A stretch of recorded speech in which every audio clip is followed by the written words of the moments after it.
parte do departamento onde trabalhei há uns anos. E, em todo caso, obrigadíssima pela intervenção e obrigadíssima também pela temática, que interessa diretamente algumas das nossas estudantes, mas certamente os outros.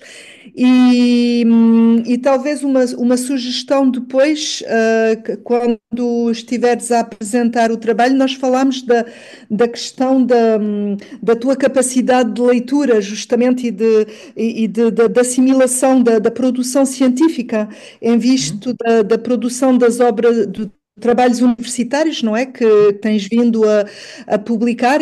Portanto, se no decorrer da apresentação nos puderes justamente dar algumas palavras sobre o teu método de trabalho, como é que avanças nesse aspecto, não é? Eu sei que nem sempre é fácil, mas é verdade que para os nossos estudantes seria extremamente positivo. Obrigada.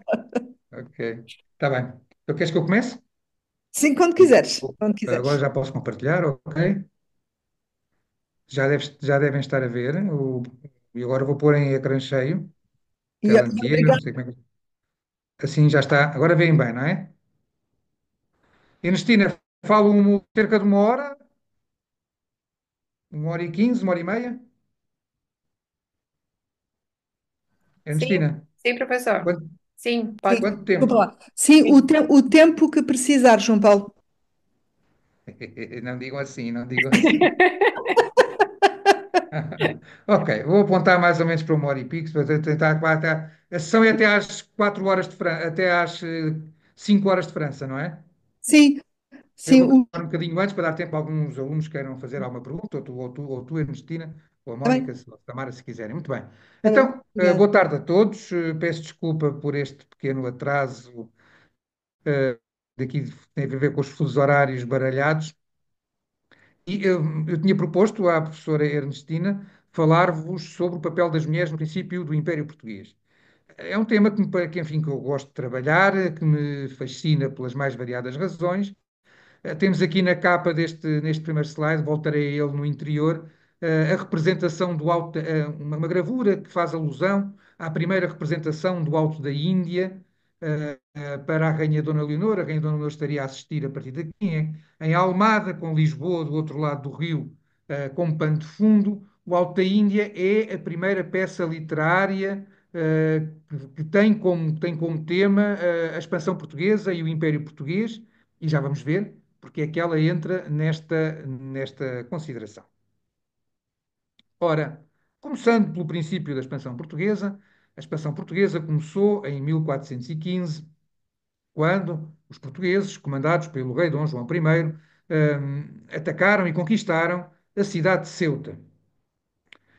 É um, é um episódio que tem sido muitas vezes mal interpretado pela historiografia, porque é muito fácil de encontrarem referências ao fracasso de Ceuta, não da conquista, mas nas consequências. A ideia de que o facto dos portugueses terem conquistado Ceuta não terá atingido os objetivos a que o rei se tinha pensado obter. Ou seja, Ceuta, antes dos portugueses a conquistarem, era uma cidade mercantil, que ficava aqui no eixo das comunicações entre o mundo islâmico e a cristandade, e uma cidade mercantil com cerca de 30 mil habitantes, famílias, de mercadores de comércio de longa distância.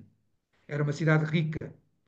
Era uma cidade que servia para, insisto, para viver uma comunidade importantíssima de súbditos do rei de Fez.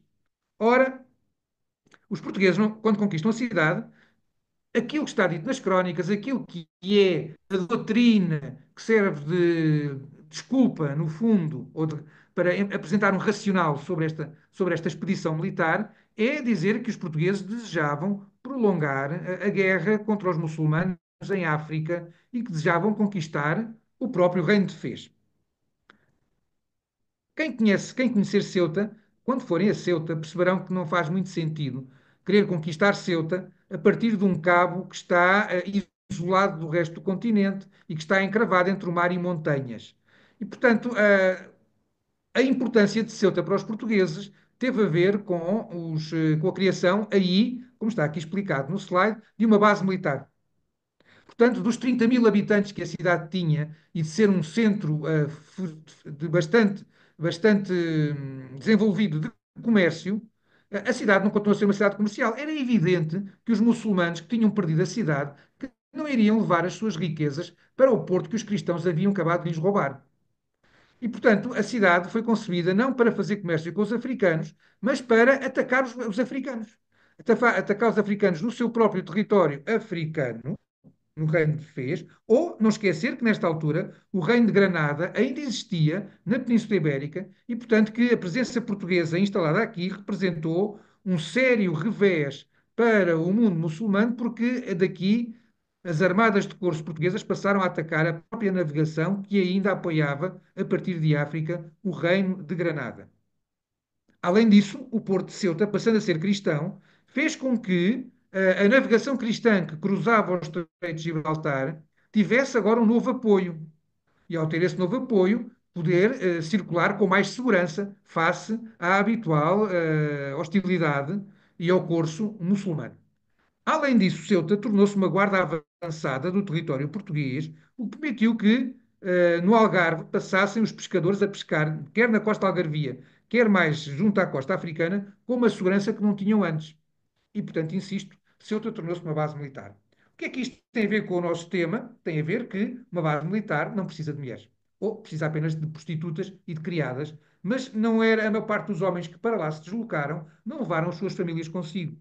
Ceuta era um espaço estreito, apertado, perigoso, e, consequentemente, a maior parte dos homens que para lá foram estavam num tempo de serviço militar, podiam ter alguma vida sexual através de mulheres da ocasião, mas não era ali que iam constituir família, e, portanto, foi um espaço da história da expansão portuguesa que tem pouco a ver com esta história da relação com as mulheres.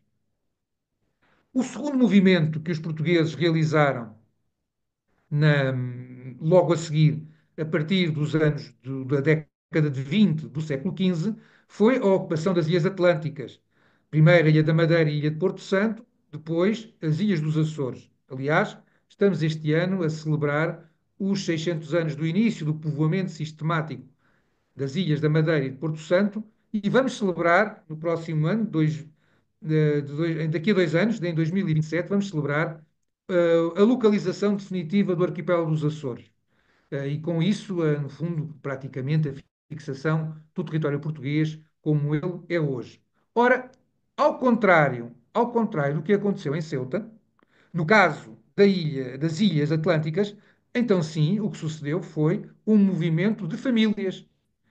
Consequentemente, um número considerável de mulheres passou com os homens e o que vamos ver é a reprodução, quer na Ilha da Madeira e de Porto Santo, quer nas Ilhas dos Açores, da sociedade europeia que existia na cristandade.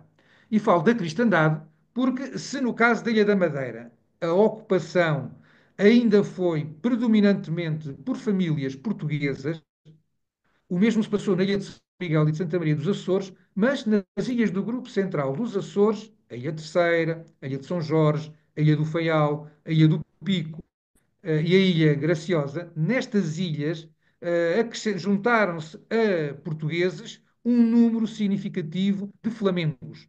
Fossem homens casados com mulheres portuguesas, fossem mesmo famílias flamengas que se mudaram inteiramente do norte da Europa para as ilhas dos Açores.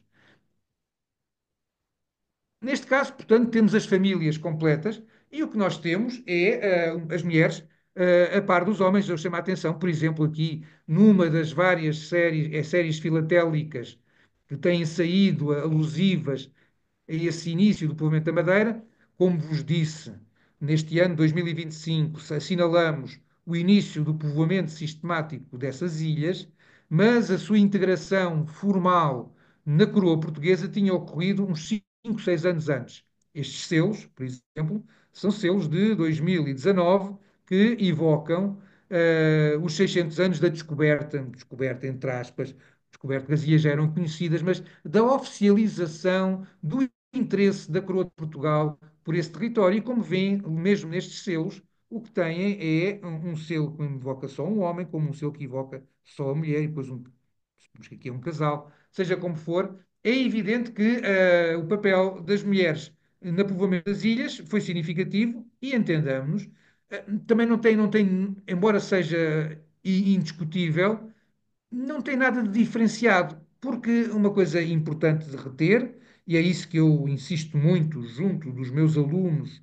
nas aulas em que falo destas matérias, é que falar da Ilha da Madeira ou das Ilhas dos Açores é a mesma coisa que falar de história de Portugal. Não é uma história ultramarina como nós imaginamos depois as histórias coloniais ou pré-coloniais. A história da Madeira e a história dos Açores, embora se possa falar de um certo ultramar, ou seja, a Madeira e os Açores representam a descontinuidade territorial de Portugal. Portugal é um país que tem como território um espaço continental na Península Ibérica e um espaço insular, dois arquipélagos, o da Madeira e o dos Açores, e, portanto, o país é um país com um território descontínuo, em que estas ilhas foram acrescentadas cerca de 250 anos depois de Portugal se ter tornado, ou quase 300 anos depois de Portugal se ter tornado independente. Mas, porque o clima é muito semelhante, um bocadinho mais úmido, um bocadinho mais quente na Madeira, um bocadinho mais chuvoso nos Açores, mas globalmente onde se pode produzir trigo, onde se pode produzir vinha, onde se pode inclusive produzir azeite, ou seja, manter a trilogia fundamental da alimentação mediterrânica, do pão, do vinho e do azeite, a expansão portuguesa nas ilhas, ainda que administrativamente tenham sido territórios da descontinuidade, com donatarias e capitanias, e só se integrando completamente no processo da administração do reino só no século XVIII, do ponto de vista histórico, das dinâmicas da história, é evidente que esta ocupação pelos portugueses das ilhas que estavam desertas, da Madeira e dos Açores, não é mais do que um alargamento e uma extensão da mesma sociedade e, portanto, o papel da mulher é o papel que as mulheres tinham em qualquer sítio, seja nas ilhas, como se fosse no Algarve, no Alentejo, nas Beiras ou em Trás-os-Montes. É um papel relevante porquê? Porque é a família que se transplanta. Mas podemos, apesar de tudo, ter alguns casos de histórias de mulheres que são particularmente interessantes e que, no fundo, nos comprovam aquilo que é o papel da mulher na sociedade europeia tardo-medieval, ou melhor dizendo, na sociedade europeia. Devo dizer, neste PowerPoint não tenho aqui apresentado, mas quando estive aí em Aix-en-Provence o ano passado, eu mostrei ao grupo com que trabalhei na minha conferência. Eu publiquei recentemente, em 2022, um livro intitulado Portugal na História, e nesse livro insisti muito na necessidade de nós, europeus, revermos aquilo que é a nossa impressão sobre a história das mulheres. Devo dizer que eu, inclusive, neste momento, dou aulas de História da Humanidade e que, mesmo olhando para a humanidade como um todo, há muita percepção sobre as mulheres que está por realizar. Porquê? É importante não esquecer uma coisa.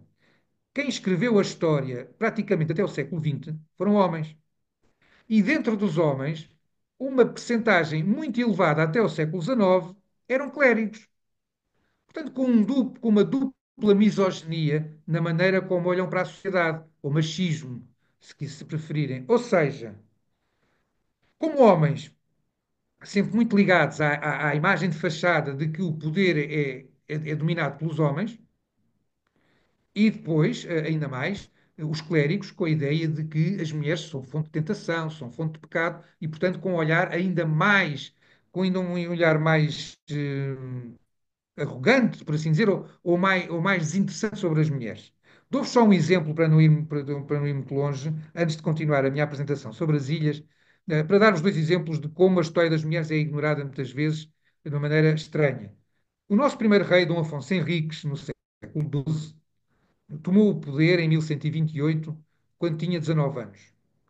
Como sabem, eh, qualquer chefe que tivesse território e força política naquele tempo, uma das coisas que era fundamental para que o seu poder perdurasse era garantir descendência legítima. E para isso tinha que se casar. Pois Dom Afonso Henriques, apesar de ter tomado o poder aos 19 anos, só se casou já aos 38. Portanto, teve 19 anos sem se casar. No século XII, onde as pessoas, em regra, viviam pouco. Ele, por acaso, viveu 75 anos. Ora, o que é interessante notar é que as biografias de Dom Afonso Henriques omitem, naturalmente, tendem a omitir eh, o grande, a grande, o grande amor, pode-se dizer assim, que o príncipe, ainda solteiro, teve com uma viúva, que por razões que não tenho aqui tempo de explicar, estava impedida de casar, mas de quem ele teve filhos, filhos que, no entanto, não lhe garantiam o projeto político de um Portugal independente. E a verdade é que mesmo as biografias oficiais do rei pouco ou nada falam sobre essa mulher a que o rei deu prioridade pelo afeto às suas obrigações políticas de gerar um herdeiro. Mas a historiografia tende a fugir do amor, a fugir da paixão e, portanto, não fala do assunto. Também, para quem conhece Portugal, talvez não saibam, mas a região de Trás-os-Montes foi incorporada em Portugal no século XII, em 1100, não pertencia ao condado portucalense, mas foi incorporada no condado por uma razão muito simples, porque a irmã do rei, que estava viúva, casou com o senhor de Bragança. Ora, se fosse um cavaleiro com uma hoste, com um exército, a conquistar Bragança, nós teríamos crónicas a falar do cavaleiro que tinha conquistado, o chefe militar que tinha conquistado um território. Como esse território é incorporado através de um casamento, o mérito indiscutível daquela mulher que, em articulação com o irmão, favoreceu uma política que afinal era dos dois, e era da família, é omitido, porque foi só um casamento, não foi nada de especial. Como se não tivesse sido nada de especial, introduzir todo um atual distrito de Portugal sem um tiro, sem uma seta, sem uma espadeirada, apenas através de um casamento. Portanto, há uma coisa que é fundamental perceber, é que se tirarmos o verniz da narrativa misógina que é o mais comum quando falamos da história de Portugal, encontramos por baixo desse verniz um poder discreto, mas muito eficaz, como está aqui dito, das mulheres que acompanhavam os seus maridos, os seus filhos ou simplesmente os seus amantes. E este poder das mulheres não pode, sem olharmos para ele, nunca perceberemos a história. Falo disto, a professora Ernestina falou-me das minhas narrativas. Eu oscilo entre fazer história, ciência e fazer história romance. Escrevo romances históricos. O último romance que eu escrevi e publiquei em 2023 é este, A Capitoa. E A Capitoa é exatamente um texto sobre uma mulher. É um romance, é uma ficção que tem como ponto de partida uma mulher concreta, Dona Brites de Macedo, que foi a mulher do primeiro capitão da Ilha do Faial, Jorge Dutra. Brites de Macedo casou com um flamengo quando tinha 15 anos e pouco depois foi para a Ilha do Faial. Quando aí chegou, a ilha era um ermo, sem ninguém. E aquela gente que chegou, flamengos e portuguesas e flamengas e portugueses misturados, tornaram aquilo numa área produtiva. Brites de Macedo enviuvou aos 30 anos depois, em 1495, mas continuou na ilha e era uma mulher rica. E como se podem imaginar, sendo o capitão o seu filho, ela continuou a ser uma mulher importante. Uma mulher que, aliás, conhecia todas as pessoas, porque quando ela chega aos 70 e muitos anos, estava ali há 60 anos, tinha visto todas as pessoas chegar, fossem que tinham vindo de navio, fossem que tivessem saído do ventre das suas mães, porque ela tinha acompanhado todo aquele movimento, ela conhecia as pessoas todas, e percebemos pelos seus testamentos que era uma mulher riquíssima e poderosíssima. Aqui acrescenta um pormenor ao fazer o primeiro testamento em 1527, de dizer, bom, eu tinha a obrigação, depois da morte do meu marido, de gastar a sua terça do testamento dele. Uma terça é uma expressão para um terço do rendimento que não era herdado diretamente pelos herdeiros. Devia ter usado essa terça do meu marido em missas por sua alma, mas fui muito livre e não o gastei assim. E agora arrependo-me e dou o meu terço para pagar as missas atrasadas pela alma do meu marido. Cá para mim, ela teve um susto, um pesadelo qualquer em que o marido lhe apareceu, mas a leitura mais importante é de percebermos esta mulher viúva que viveu livremente a sua viuvez, gastando até o que não devia. Era senhora de cavalos, de porcos, de borregos, de ovelhas, de todo o tipo de animais, de todo o tipo também de frutos da terra. E é em piada que depois, 5 anos depois, quando faz um Novo Testamento, dizendo que já está no seu leito de morte, diz, a propósito daquilo da terça, desdigo o que diz, está o caso resolvido, não há mais nada a pagar, de missas pela alma do meu marido. E, portanto, encontramos aqui uma mulher que foi influente, indiscutivelmente, e que soube viver a sua vida para lá dos limites e para lá daquilo que nós imaginamos que seriam os limites que a sociedade impunha. E uma coisa são os limites que a sociedade dizia que impunha, outra coisa eram as práticas, como poderemos ver várias vezes. E para perceber isso, perceber que as ilhas, por exemplo, podem ter sido o refúgio de amantes. Não é que as coisas conhecem sempre bem. Mas aqui temos o caso de João Guimarães e Beatriz Anjos. João Guimarães e Beatriz Anjos, logo no princípio das ilhas serem povoadas, João Guimarães era solteiro, estava em Santarém e teve afeição, é a palavra do tempo que está no documento, por Beatriz Anjos, que era mulher de Martim Anjos. E os dois, este par de amantes, sendo ela casada, portanto adúlteros, fugiram para a ilha de São Miguel com alguns pertences do próprio marido enganado. E aí viveram sossegados na ilha e tiveram um filho. Até que Martinianes soube do seu paradeiro, encontrou-os e foi à ilha e recuperou as coisas e a mulher. E o rei acabou por perdoar o crime de adultério, tendo em conta que o ofendido se deu satisfeito pela recuperação da mulher e dos bens, e porque João Guimarães, o adúltero, tinha servido na conquista de Alcácer Seguer no verão de 1458. Portanto, nós sabemos, este é o caso, estes foram apanhados. Mas como estes foram apanhados, provavelmente outros terão escapado. E voltamos aqui a um ponto que é fundamental perceber. Uma das coisas que na história da humanidade em geral nós mais nos apercebemos é que desde o Código de Hammurabi que a legislação dos Estados penaliza duramente o adultério.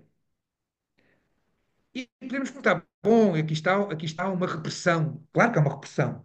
É uma repressão porque se procura a norma. Porquê? Em grande medida porque o casamento tem, entre outras funções, assegurar linhagens e herdeiros para os homens, que só podem saber se são pais dos herdeiros se houver uma monogamia, se houver uma relação de fidelidade da mulher em relação a eles.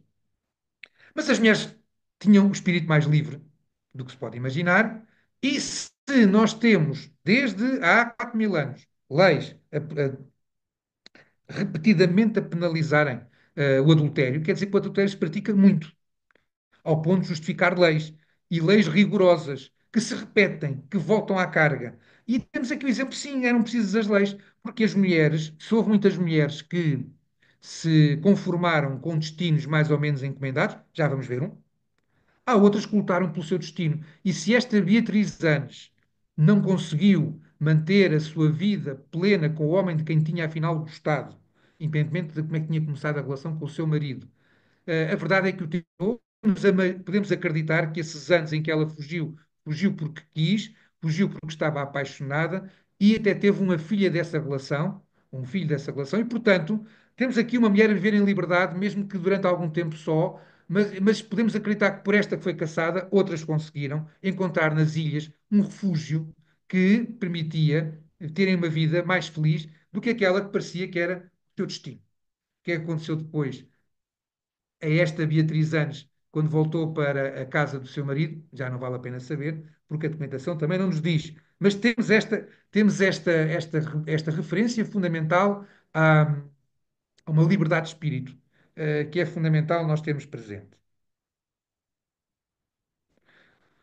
Outra coisa completamente diferente é sabermos que muitas vezes as escravizadas, não esqueçam que a conquista de Ceuta é em 1415, o início do povoamento da Ilha da Madeira é em 1425, e que em 1434 os navegadores portugueses começam a navegar a sul do Cabo Bojador, ou seja, que é na Mauritânia hoje em dia, ou seja, a partir de 1434, os portugueses entram naquilo que nós designamos como os descobrimentos. Uma palavra só sobre a palavra descobrimentos para lembrar que é uma palavra adequada ao que aconteceu, porque não é uma palavra eurocêntrica, como muitas vezes se diz. É uma palavra que fala de todos. Descobrimento, tanto é o europeu que descobre o africano, o americano ou o asiático, como é, exatamente nesse mesmo momento, o africano que descobre o europeu, o americano que descobre o europeu, ou o asiático que descobre o europeu, ou depois até o asiático que descobre o africano, o americano que descobre o africano e por aí fora. Porque todo o mundo entrou em movimento e todos se juntaram. Basta lembrar que quando Pedro Álvares Cabral chegou ao Brasil em abril de 1500, nos seus navios, tanto iam europeus como iam africanos do Magrebe, africanos a sul do Saara, como iam asiáticos. Já iam de tudo nesses navios que cruzam e que tocam oficialmente pela primeira vez na América do Sul. Ora, os escravizados vindo é um outro papel, é um outro conjunto de mulheres que, por esta via, tendo sido retiradas à força dos locais onde viviam originalmente, acabaram por se contribuir mesmo que involuntariamente, para o desenvolvimento de uma sociedade mestiça, mesmo no Reino de Portugal. Voltaremos a falar da mestiçagem a propósito do Império, mas temos este caso, por exemplo, de Álvaro de Vila Franca, que morava em Setúbal e que era casado com o Violante Afonso, mas que, tendo comprado uma escrava da Guiné, para se dela servir e fazer cristã, tinha tido com ela afeição carnal e houvera dela uma filha, e a tinha em sua casa por consentimento da dita sua mulher. Mas ele agora queria apartar-se do dito pecado e, portanto, pedia perdão ao rei pelo pecado do adultério em que tinha andado vivo. Ora, neste caso, temos um homem, um morador em Setúbal, que confessa que não só confessa que teve relações, reclamando que foi por afeição, mas teve relações contínuas com uma escrava que acabou por engravidar dele. Este caso é um caso de muitos, é uma outra condição de mulheres, estas aqui, ao contrário da anterior que lutou pela liberdade, aqui forçadas, inevitavelmente, forçadas e, portanto, mas é uma categoria que não podemos ignorar, porque no Portugal do século XV, XVI, XVII, vamos ter um conjunto de indivíduos que são fruto destas relações forçadas, depois talvez algumas livres também, entre homens e mulheres. Eu digo algumas livres também porque nós temos um caso, não tenho aqui nesta apresentação, mas é uma biografia que eu fiz muito recentemente, de Dona Simoa Godinha. Dona Simoa Godinha foi uma santomense poderosa, filha de negros livres,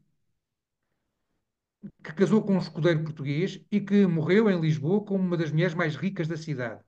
Livre, evidentemente, ela nunca foi escrava. Os pais foram escravos quando ela nasceu, já eram livres.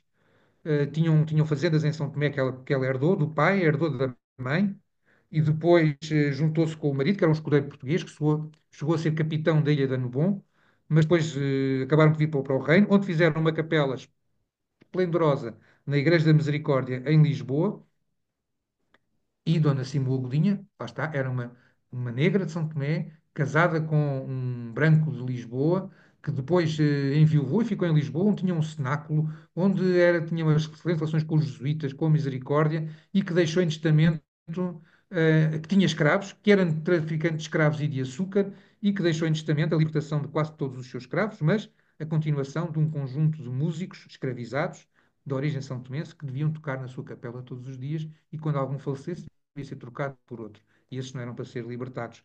E, portanto, mesmo entre as mulheres de origem africana, nós temos muitas categorias, e isso seria todo um processo de estudo que nos levaria aqui muito tempo, mas vamos voltar a uma outra mulher destas daqui a pouco.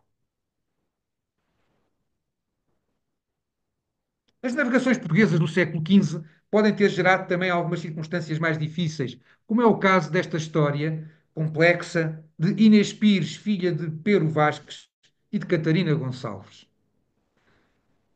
Há um documento de 1490 que nos diz que quando ela tinha 14 anos, os seus pais a casaram com João Marinho, escudeiro do infante Dom Fernando. Mas o escudeiro tinha cometido um crime e foi condenado a 5 anos de exílio. Eles estavam na Ilha da Madeira, os pais de Inês Pires e a própria Inês Pires, estavam na Ilha da Madeira quando chegou uma informação de que João Marinho tinha morrido num naufrágio na Guiné. Ora, perante isso, e vejam que o sujeito da ação são sempre os pais dela. Portanto, aqui temos uma mulher que, segundo o documento, é uma marioneta nas mãos dos pais. Tendo chegado a notícia de que João Marinho tinha morrido, os pais de Inês Pires casaram-na, outra vez, agora com Afonso Ramalho. E o casal, Inês Pires e Afonso Ramalho, viveram na casa dos pais de Inês, até que este Afonso Ramalho morreu. E tendo morrido o Afonso Ramalho, os pais de Inês voltaram a casá-la, agora com Martim Anes. E portanto, reparem que o que diz é que foi sempre, reparem também, neste caso, Inês Pires era quase uma criança. Hoje seria uma criança, praticamente, uma pré-adolescente. Naquele tempo, aos 14 anos já eram quase mulheres, mas não deixava de ser apenas uma moça de 14 anos, que no fim já talvez tenha 17, 18, na melhor das hipóteses. Mas reparem como a viuvez é uma coisa que pode ocorrer com tanta facilidade e como os pais tinham a pressa de voltar a casá-las. Havia também, as mulheres não para ficar solteiras muito tempo. Acontece que, apesar da informação que tinha vindo da Guiné, essa informação era falsa. E, portanto, João Marinho, afinal, não tinha morrido e acabou por voltar a Portugal. E quando voltou a Portugal, obteve informação que a sua mulher estava na Ilha da Madeira e foi procurá-la. E quando confirmou, falta-me aqui um acento, que a mulher estava com Martins, portanto, vivia com outro homem, fez queixa às autoridades e o casal foi preso. No entanto, depois, João Marinho compreendeu o equívoco e declarou que estava disponível para se reconciliar com a mulher legítima e viver com ela. E assim foi. Ou seja, a coroa aceitou que Inês Pires não era culpada de bigamia e declarou que ela não tinha que sofrer nenhuma penalização, desde que voltasse a viver honestamente com o seu marido legítimo. E, portanto, reparem, este caso não é o único. Conheço mais casos, para o final do século XV, de circunstâncias destas, de notícias que vêm da Guiné de homens que terão falecido, as mulheres em Portugal perante a notícia da sua própria viuvez, voltam a casar e depois o marido aparece. Não é coisa única, é muito comum nas guerras. Já vi vários filmes e séries que falam de casos destes, uns verídicos, outros ficcionados, mas baseados na possibilidade a propósito da Segunda Guerra Mundial. E, portanto, as guerras permitem isto, as guerras permitem estas notícias trágicas que às vezes são falsas e depois, como tudo isto, é uma atrapalhada. E, portanto, temos aqui o caso de uma mulher, neste caso, uma mulher aparentemente sem vontade própria, que foi andando de marido em marido, conforme a vontade dos pais e conforme as circunstâncias complicaram mais tudo isto, são as circunstâncias desta distância, de quem está longe, e de longe podem vir notícias que afinal estão erradas. As navegações dos descobrimentos foram um assunto de homens, indiscutivelmente. O que se compreende, reparem, as caravelas são um espaço pequeno, cerca de 30, as tripulações de uma caravela como esta andariam à volta das 30 pessoas. Era precisa força, não havia. Hoje em dia hoje vivemos uma realidade completamente diferente. Na nossa realidade de hoje, mas que é muito recente, não era assim quando eu nasci, ou a professora Ernestina, eh, e não somos velhos, é bom que se diga. Portanto, apesar de quando nós nascemos, eu e a professora Ernestina, ainda não havia mulheres praticamente nas Forças Armadas dos nossos países.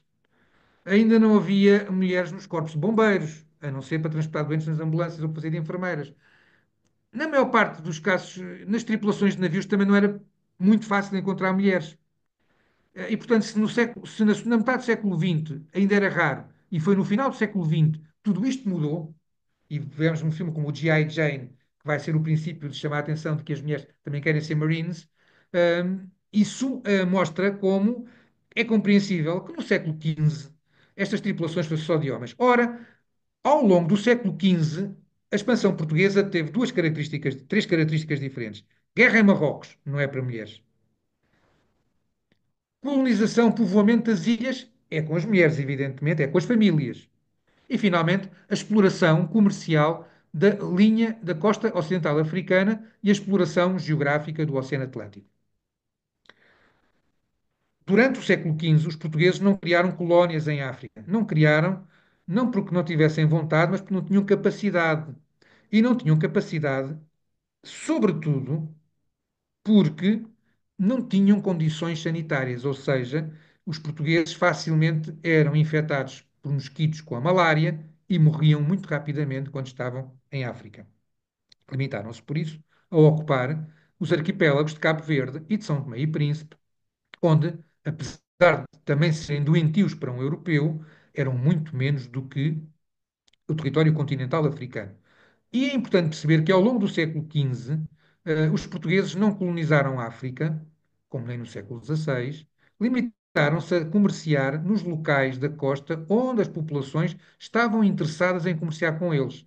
E a documentação é muito clara sobre esta ideia de que só fazemos comércio, nós, os portugueses, onde os africanos querem fazer comércio connosco. E nem tinha que ser diferente, porque havia tantos portos e havia tantos portos disponíveis que não valia a pena criar crispações com populações que não estavam interessadas em comerciar com os portugueses. Os portugueses tinham muito para onde escolher e foram escolhendo e sendo escolhidos. É bom pôr as coisas nesta dupla circunstância. E, portanto, os descobrimentos, não têm, nos descobrimentos do século XV, nas navegações do século XV, não há espaço para mulheres, até porque, com uma perspectiva sexista muito diferente da contemporânea, mulheres a bordo era um fator de indisciplina, porque tornavam-se, inevitavelmente, um objeto de cobiça sexual. E não, pois, nunca aconteceu, claro que aconteceu. Nós temos um caso, que é o que se passou em 1510, na nossa primavera, na monção de 1510, na Índia, quando Afonso de Albuquerque está cercado pelos muçulmanos com a sua esquadra no seio do rio Mandovi, e estando cercado no rio Mandovi, tem no seu navio um conjunto de mulheres que ele tinha capturado e que desejava que fossem as mulheres dos seus soldados, mulheres de origem muçulmana, de origem persa, na maior parte dos casos, e que Afonso Albuquerque queria, com os quais o Afonso Albuquerque queria criar uma população cristã, porque, não, porque as mulheres também não foram para a Índia, como já vamos ver.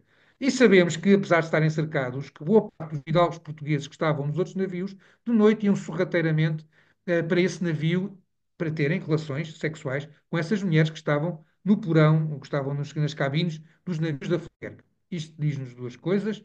Diz-nos que, de facto, era difícil o convívio entre homens e mulheres regrado nos navios. Diz-nos também de uma certa disponibilidade sexual que as mulheres não europeias tinham por comparação com as europeias. A moral sexual europeia é uma moral castradora, de origem semita, que tende a ver no prazer das mulheres e na própria relação sexual um pecado e não simplesmente um prazer possível, porque a natureza assim o dispôs, portanto era muito condenado, e muito reprimido na Europa, enquanto no resto do mundo não era, como já veremos.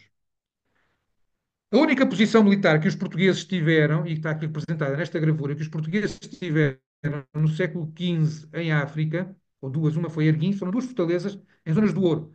Mas entendam que estas duas fortalezas são fortalezas não com um sentido colonial, não são fortalezas de conquista, mas são meramente fortalezas que servem para proteger as feitorias do ouro.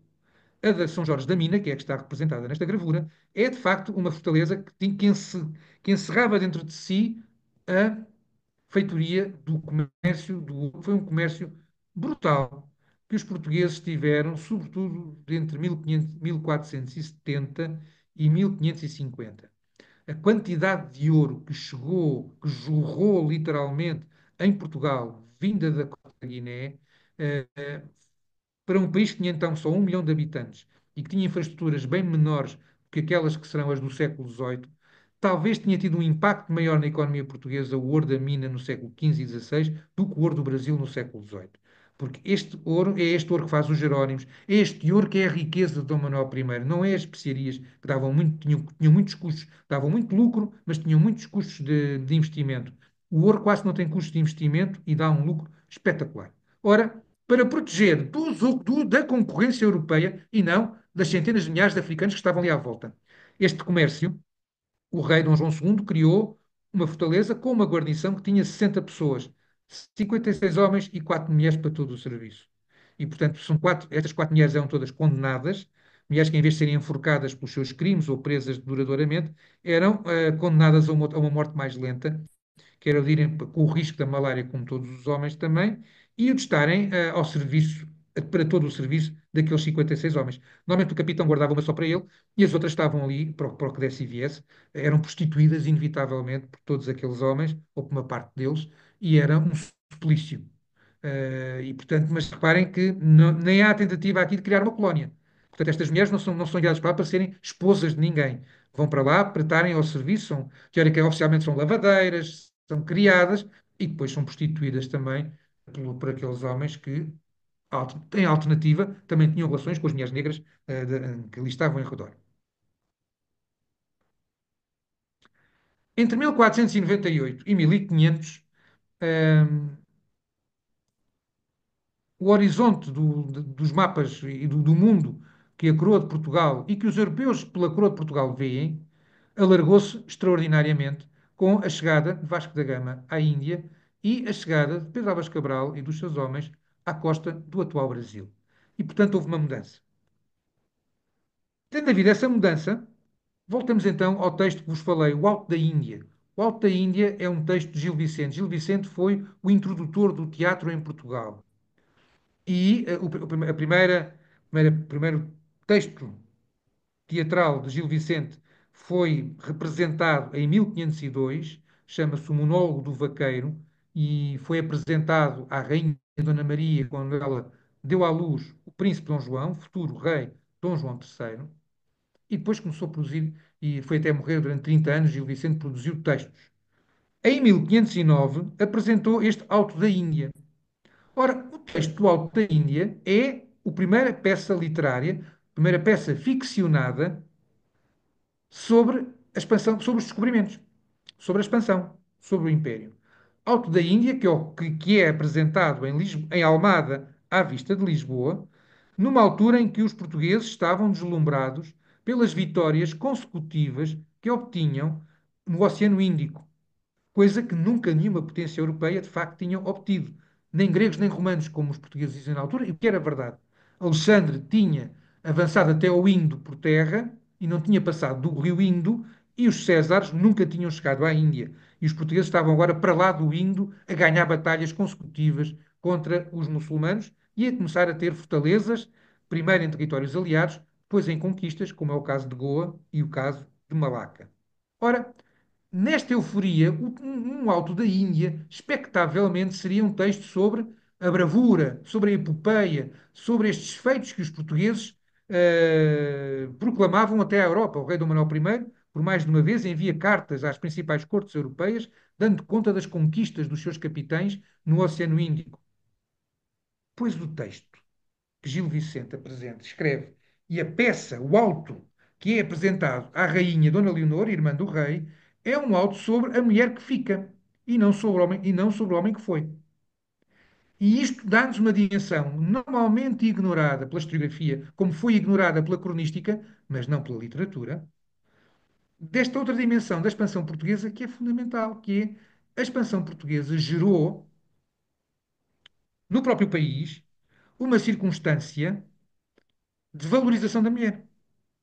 Porque milhares e milhares de mulheres casadas ficavam anos a fio sozinhas, a tomar conta da casa, a gerir e, por vezes, como é o caso desta peça, eh, a ter um amigo na cama e outro à janela, como acontece com Constança, a protagonista do Alto da Índia, que é uma história de adultério. Temos aqui uma crítica social fortíssima, feita na própria corte glorificada, que valorizava e que proclamava aos quatro ventos o império e os sucessos dos portugueses, e o que o autor diz é, pois é, mas enquanto eles estão, mas esses sucessos são feitos por homens a quem as mulheres os enganam. Aqui estão sozinhas, mas enganam-nos, com os que cá ficam. E, portanto, temos aqui um peso muito forte. Podemos perguntar, mas foi sempre assim? E a resposta é sim, foi sempre assim. Foi sempre assim, não os adultérios, isso a gente não sabe, mas foi sempre assim e as mulheres ficarem. O que se percebe num país como Portugal. Portugal, nesta altura, teria cerca de 1 milhão de habitantes. Nesta fase, da primeira metade do século XVI, estão a sair de Portugal todos os anos, no mínimo 3, 4 mil homens. Uma parte volta, mas muitos, ou porque morrem, ou porque ficam em comissão militar longe, não voltam. E, portanto, a sangria de homens anual não é menos de 2 mil, 3 mil.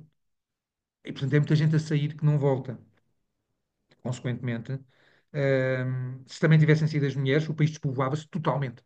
E tendo despovoado, e se despovoasse totalmente, corria o risco de ser invadido e conquistado pelo vizinho, os nossos vizinhos de Castela, que nunca fingiram que não tinham vontade de unificar toda a Península Ibérica. E, portanto, esta expansão portuguesa fez-se sempre só com homens, ou predominantemente só com homens, o que nos vai levar ao passo seguinte, que é, e então como é que ela se sustentou? Sustentou-se das relações dos homens portugueses com as mulheres africanas, americanas e asiáticas. Por falar de africanas, lembrar que o caso de Dona Brígida de Gouveia, também casou 3 vezes, como aquela Inês Pires que vimos há pouco. E cada vez que enviuvava ficava mais rica e voltava a casar. E foi uma grande senhora do comércio cabo-verdiano, inclusive do comércio escravocrata. E sendo Brígida de Gouveia uma mulher em Cabo Verde, necessariamente era ela própria uma mestiçada. Era uma mestiça porque não iam, pouquíssimas mulheres brancas foram e não era o caso. Então era uma mulata que acabou por ser uma grande negociante, o seu túmulo, a sua lápide tumular está na cidade velha de Cabo Verde, e é uma grande empreendedora, a par dos homens. A única coisa que se pode dizer é quando é que as mulheres se tornavam grandes empreendedoras. As mulheres tornavam-se grandes empreendedoras quando ficavam viúvas e se tornavam, pelas próprias ordenações do reino, em cabeças de casal. Podemos dizer, bom, então era só em recurso, era só em último. Sim, de certa maneira sim, mas também sabemos que quando se tornam cabeças de casal, estas mulheres sabem negociar. Não têm que arranjar um intermediário que lhes trate o assunto. O que nos ajuda a perceber que, enquanto mulheres casadas, acompanhavam o trabalho de gestão dos negócios dos seus maridos. E voltamos àquilo que eu vos disse há pouco, logo no início deste poder que não é visível, mas que a história nos mostra. Uma Brígida de Gouveia, para ter sido uma grande senhora de negócios quando era viúva, significa que foi uma grande senhora de negócios quando era casada, que acompanhou de perto as operações mercantis do seu marido, que inevitavelmente o aconselhou, que inevitavelmente tinha acesso a tudo o que ele fazia. Ou seja, o homem os seus maridos não se escondiam num escritório a que ela não tinha acesso. E, portanto, é importante que fazer a história da mulher europeia e da mulher em geral, mas no caso da mulher europeia, indiscutivelmente, que se perca, que nós nos libertemos da misoginia e que nós sejamos capazes de ver para lá do verniz que cobre a realidade. O verniz que cobre é esta narrativa que procura apenas o poder visível. E agora eu pergunto-vos, mas o poder visível é aquele que resulta de dar a ordem final? E quem é que influenciou essa ordem final? Como é que eles chegaram? Os homens viviam desligados das mulheres? E a resposta é não, não viviam desligados das mulheres. E, portanto, tudo isto precisa de ser pensado de maneira mais fina. Passemos à sociedade colonial brasileira, que é um caso mais fácil e mais significativo. Invocando aqui, em primeiro lugar, esta obra magnífica, que já foi por volta do ano 2000, da TV Globo, que foi A Muralha, uma minissérie que retrata paulistas da volta de 1560, 1580. É uma série absolutamente excepcional. Em que aqui o que nós nos apercebemos é exatamente que a elite paulista procurava mulheres brancas para se casarem. Mas como procuram desesperadamente e têm que as encomendar do reino, é sinal que elas não existem lá. E não existindo lá é sinal de que, tirando meia dúzia da elite que pode, entre aspas, chamar, encomendar, como quiserem, mulheres para casarem com os seus filhos ou com eles próprios, a esmagadora maioria dos homens que ali estão juntam-se com as mulheres indígenas, pura e simplesmente. É por isso que nesta série da muralha, a prostituta exilada de Lisboa, tudo aquilo que era a visão negativa sobre a prostituição, é toda limpa pelo oceano, pela descontinuidade territorial, e ela, ao chegar ao Brasil, torna-se na personagem central de todos os homens bons, importantes da sociedade paulista, a quererem seduzi-la e a casar com ela. Mas o Império foi mestiçado. Desde a primeira hora que os portugueses sentem que há uma diferença. Este é um pequeno extrato da Carta de Pedro Vaz de Caminha, um texto extraordinário, e neste texto de Pedro Vaz de Caminha nós vemos como o autor fica logo sensibilizado para o facto de que está num mundo com códigos diferentes dos seus. Ali andavam entre eles três ou quatro moças, bem moças e bem gentis, com cabelos muito pretos, compridos pelas as vergonhas, portanto, a pubis, e suas vergonhas tão altas e tão cerradinhas e tão limpas das cabeleiras que nós, desde nós muito olharmos, não tínhamos nenhuma vergonha. Não tinham vergonha de olhar para a vergonha. E, portanto, reparem que como neste trocadilho, Caminha está a dizer: eu estou noutro mundo. Aqui as mulheres são diferentes, aqui, e por estarem nuas, é a primeira percepção de que provavelmente aqui a moral é outra. De que aqui os códigos não são os mesmos em relação ao corpo da mulher e, inevitavelmente, não só em relação ao corpo da mulher, mas em relação à própria concepção da prática sexual. Já voltamos ao Brasil. Lembrar que, entretanto, quando conquista Goa, Afonso de Albuquerque procurou empreender a política dos casados. O que é que isto quer dizer? Quer dizer que sequestrou um conjunto de mulheres muçulmanas. E porquê muçulmanas? Porque as muçulmanas eram crentes num Deus único. As muçulmanas, devido a estarem ligadas a uma civilização de origem semita, estavam muito instruídas para a monogamia, ou pelo menos mesmo para a fidelidade ao seu marido, mesmo que o marido tivesse mais que uma mulher, o que era diferente das indianas da região, que, sobretudo no sul da ilha, até praticavam a poliandria,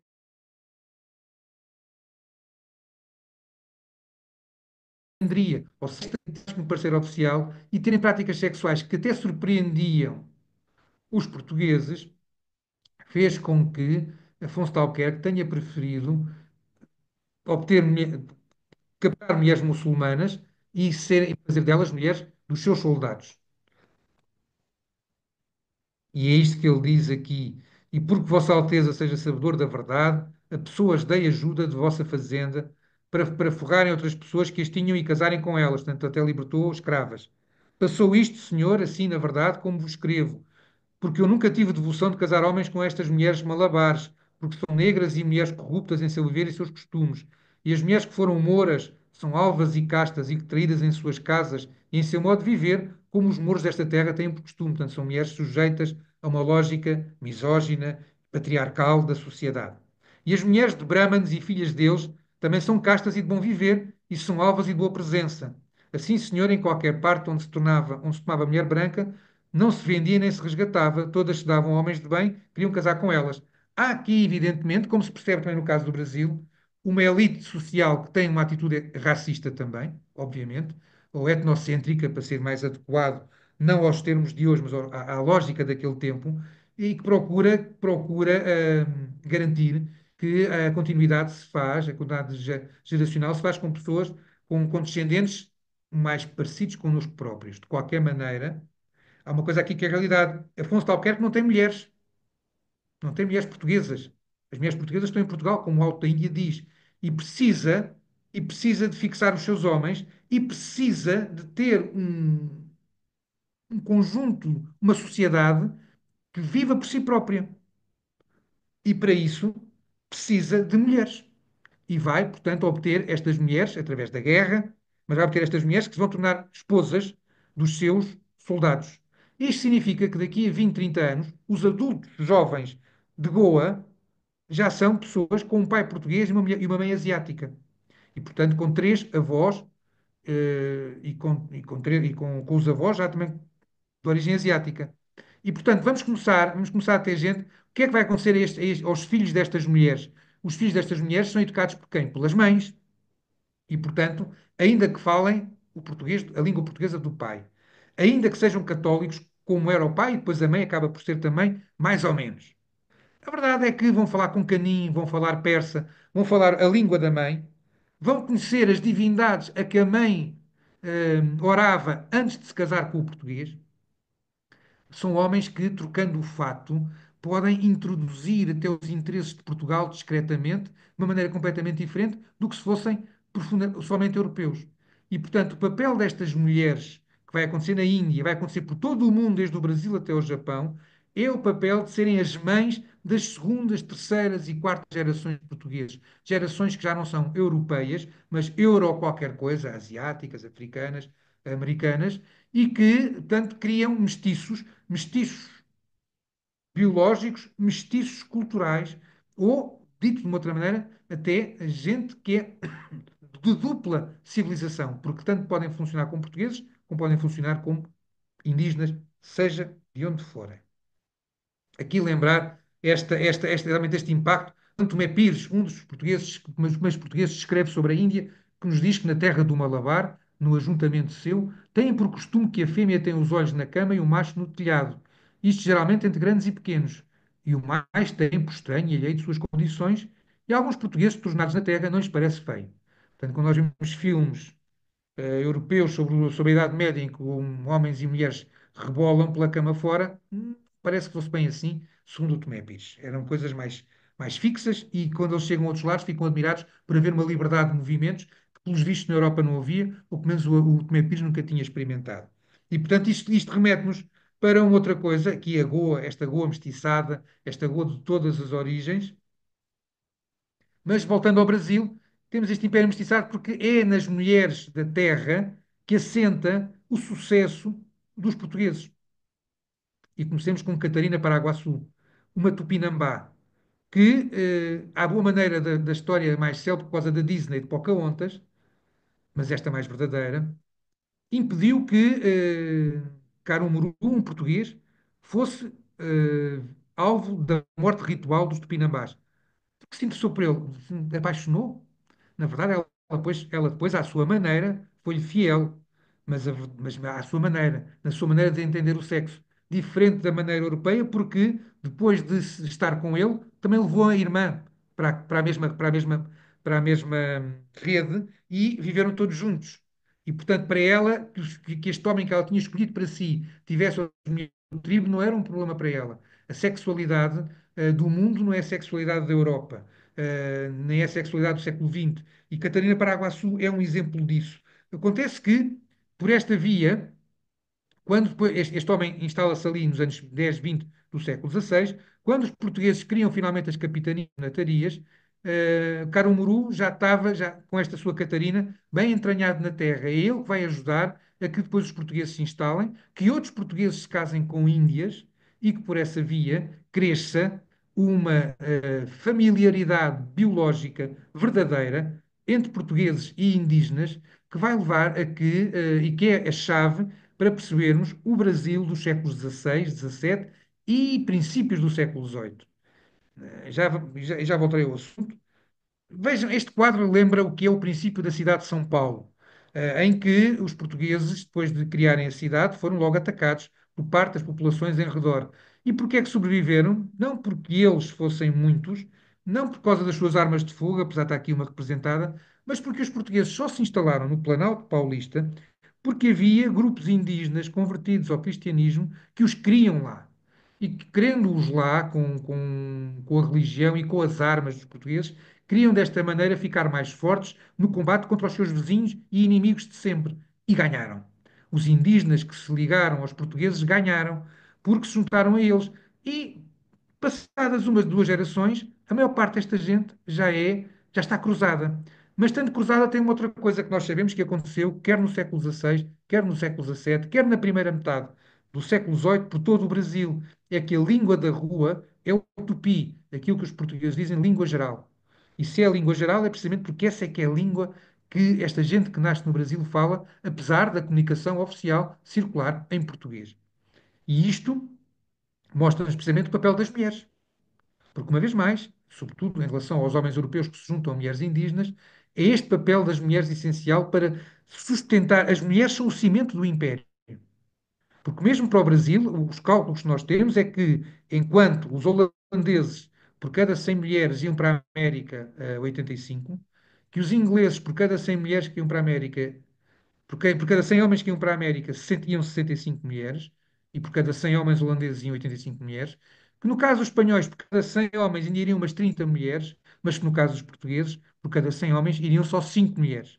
E os outros 95 não ficavam a olhar para o lado, tinham todos, ou quase todos, tinham os seus filhos, quase todos tinham as suas relações, e às vezes relações um bocadinho livres, enquanto a Igreja não controlava com mais do que uma mulher em simultâneo, porque para elas é um problema. Porque a sexualidade das indígenas tupinambás não era a mesma das europeias. Isso é um ponto assente, e que isso tem que ser percebido. E, portanto, insisto, as mulheres indígenas, quer na Índia, com os casados de Goa, quer no Brasil, nomeadamente com o caso de São Paulo ou com o caso de Salvador da Bahia, o cimento do Império Português são as mulheres. Sem as mulheres indígenas, não tinha havido Império Português, porque os homens sozinhos não tinham tido capacidade nenhuma de se instalar no território. Também sabemos, por exemplo, a conquista ou a vitória no Rio de Janeiro, contra os franceses em 1565, decorre precisamente da capacidade que os portugueses têm de lutar com os seus aliados e parentes indígenas, enquanto Villegagnon deu ordem aos seus homens para não se misturarem com as indígenas. E, portanto, não tinham laços de sangue como os portugueses tinham, e a aliança é muito mais frágil do que a aliança que os portugueses tinham com os indígenas de Niterói. E vemos este caso, Jerónimo de Albuquerque. Jerónimo de Albuquerque é o vencedor sobre os franceses em São Luís do Maranhão. Já na parte setentrional do Brasil, os franceses tentaram chegar primeiro e chegaram e fundaram a cidade de São Luís. E os portugueses, vindos do sul, contra-atacam. Quem comandou o exército que derrotou os franceses em São Luís do Maranhão foi Jerónimo de Albuquerque. Quem era este homem? Este homem era sobrinho do primeiro capitão de Pernambuco, Duarte de Coelho. Era sobrinho porque era filho de um irmão da mulher. Ou seja, Duarte de Coelho, quando chegou com a sua mulher, também trazia um cunhado solteiro, que assim que chegou ao Brasil casou com a mãe de João de Albuquerque, que era uma indígena, filha de um cacique. E, portanto, Jerónimo de Albuquerque, que vai encabeçar o exército português, que é tudo menos um exército colonial, é um exército, nós sabemos que no caso do Brasil, os exércitos portugueses do século XVI a XVII têm uma maioria de combatentes que são indígenas, sobretudo no século XVI, depois é de mestiços. Cerca de 70% do exército que vai atacar os franceses são índios, não são portugueses, não são europeus, são portugueses alguns, mas são mestiços. E o próprio comandante era primo, sobrinho, tio de guerreiros 100% indígenas, era neto de um cacique. E como vocês para já não tinha um aspecto tão europeu quanto os europeus, e mais, obviamente que falava tupi. Obviamente que pela mãe e pelo avô e pelos tios indígenas falava tupi. E, portanto, é um comandante que dá ordens, não só em português, mas na língua dos indígenas. E, portanto, está aqui o cimento, através da mãe dele e dele próprio, está aqui uma vez mais o cimento do Império Português seiscentista. É esta gente. E podemos pensar, isto é um caso isolado, mas garanto-vos que não. E vejam o caso da Batalha de Guararapes. Guararapes é uma batalha decisiva. O que é que se passou em mil a partir de 1630, os Países Baixos iniciaram a conquista do Nordeste brasileiro, a partir de Pernambuco para norte. Pernambuco tinha sido a primeira grande posição portuguesa no Brasil, ou uma das primeiras, com as cidades de Recife e de Olinda, mas a norte do Recife, os portugueses ainda tinham-se implantado só há poucas décadas, a partir de 1500. E, portanto, era uma presença ainda frágil. E a grande estrutura açucareira estava de Pernambuco a sul. Os holandeses tentaram, portanto, instalar-se no local onde os portugueses tinham uma presença mais débil. Mas no Recife já era forte. E é a partir do Recife que os portugueses do Brasil vão empreender o contra-ataque. E o momento decisivo é quando, em 1648, a força leal à coroa de Portugal derrota os holandeses à vista do Recife. Eu estive em janeiro no campo de batalha, no Guararapes, e do campo de batalha vê-se o aeroporto de Recife e vê-se a cidade do Recife. Ora, quem é que comanda este exército? Como vocês podem aqui ver, estes são os portugueses e já temos aqui a ver negros, não estamos a ver só brancos, não é? Mesmo brancos, vamos ver o que é. Pois estes são os 5 homens que comandaram o exército português em Guararapes. Filipe Camarão nasceu potiguara, pai e mãe. Aos 14 anos é que se converteu ao cristianismo, quando eu era cavaleiro da Ordem de Santiago. Portanto, o indígena que está entre os 5 comandantes. Francisco Barreto, a mãe era inca. O pai, português, tinha servido a coroa espanhola no Peru antes de vir para o Brasil, e, portanto, Barreto também totalmente americano. Este era euro-americano com uma mãe inca. Henrique Dias, filho de dois antigos escravos que, entretanto, tinham sido libertados. Portanto, nascido na América, mas de origem africana. André Vidal de Negreiros, duvidou se era mestiço, se era filho de dois europeus, mas necessário, mas nascido no Brasil. Finalmente, João Fernandes de Ribeiro, que era nascido no Funchal. São estes os cinco comandantes. E, portanto, percebam que esta força que combateu os neerlandeses na Batalha de Guararapes é, indiscutivelmente, uma força mestiçada pelas pessoas e pelos seus próprios comandantes. E não é uma invenção, peço desculpa que me falta aqui. Eu peço desculpa que não cheguei a passar porque não tive tempo, mas falta-me aqui uma fotografia que eu tirei em janeiro. É que estes cinco homens têm todos uma estátua no Campo de Guararapes. O Campo de Guararapes é hoje um espaço controlado pelo Exército Brasileiro. A Batalha de Guararapes é considerada, é a data da Batalha de Guararapes, é a data, é a data em que é celebrado o Dia do Exército Brasileiro. E estes cinco homens têm estátuas no topo da colina sobranceira à cidade do Recife, onde se deu a batalha. E, portanto, é este conjunto de homens que nos remete para esta batalha, e este conjunto de homens remete-nos para um conjunto de mulheres fundamentais. E voltamos ao mesmo. Não é nenhuma mulher que combate, como não foi nenhuma mulher que conquistou o Maranhão. Mas este homem tem uma vida, tem um enquadramento hierárquico militar e social que deriva do papel das mulheres indígenas no Brasil colonial português. E sem esse papel das mulheres, estes homens não existiam, pura e simplesmente. Ou então seriam só estrangeiros, poucos estrangeiros, completamente desorientados. Eu devo dizer, é uma coisa que é importante para perceber a expansão europeia em geral.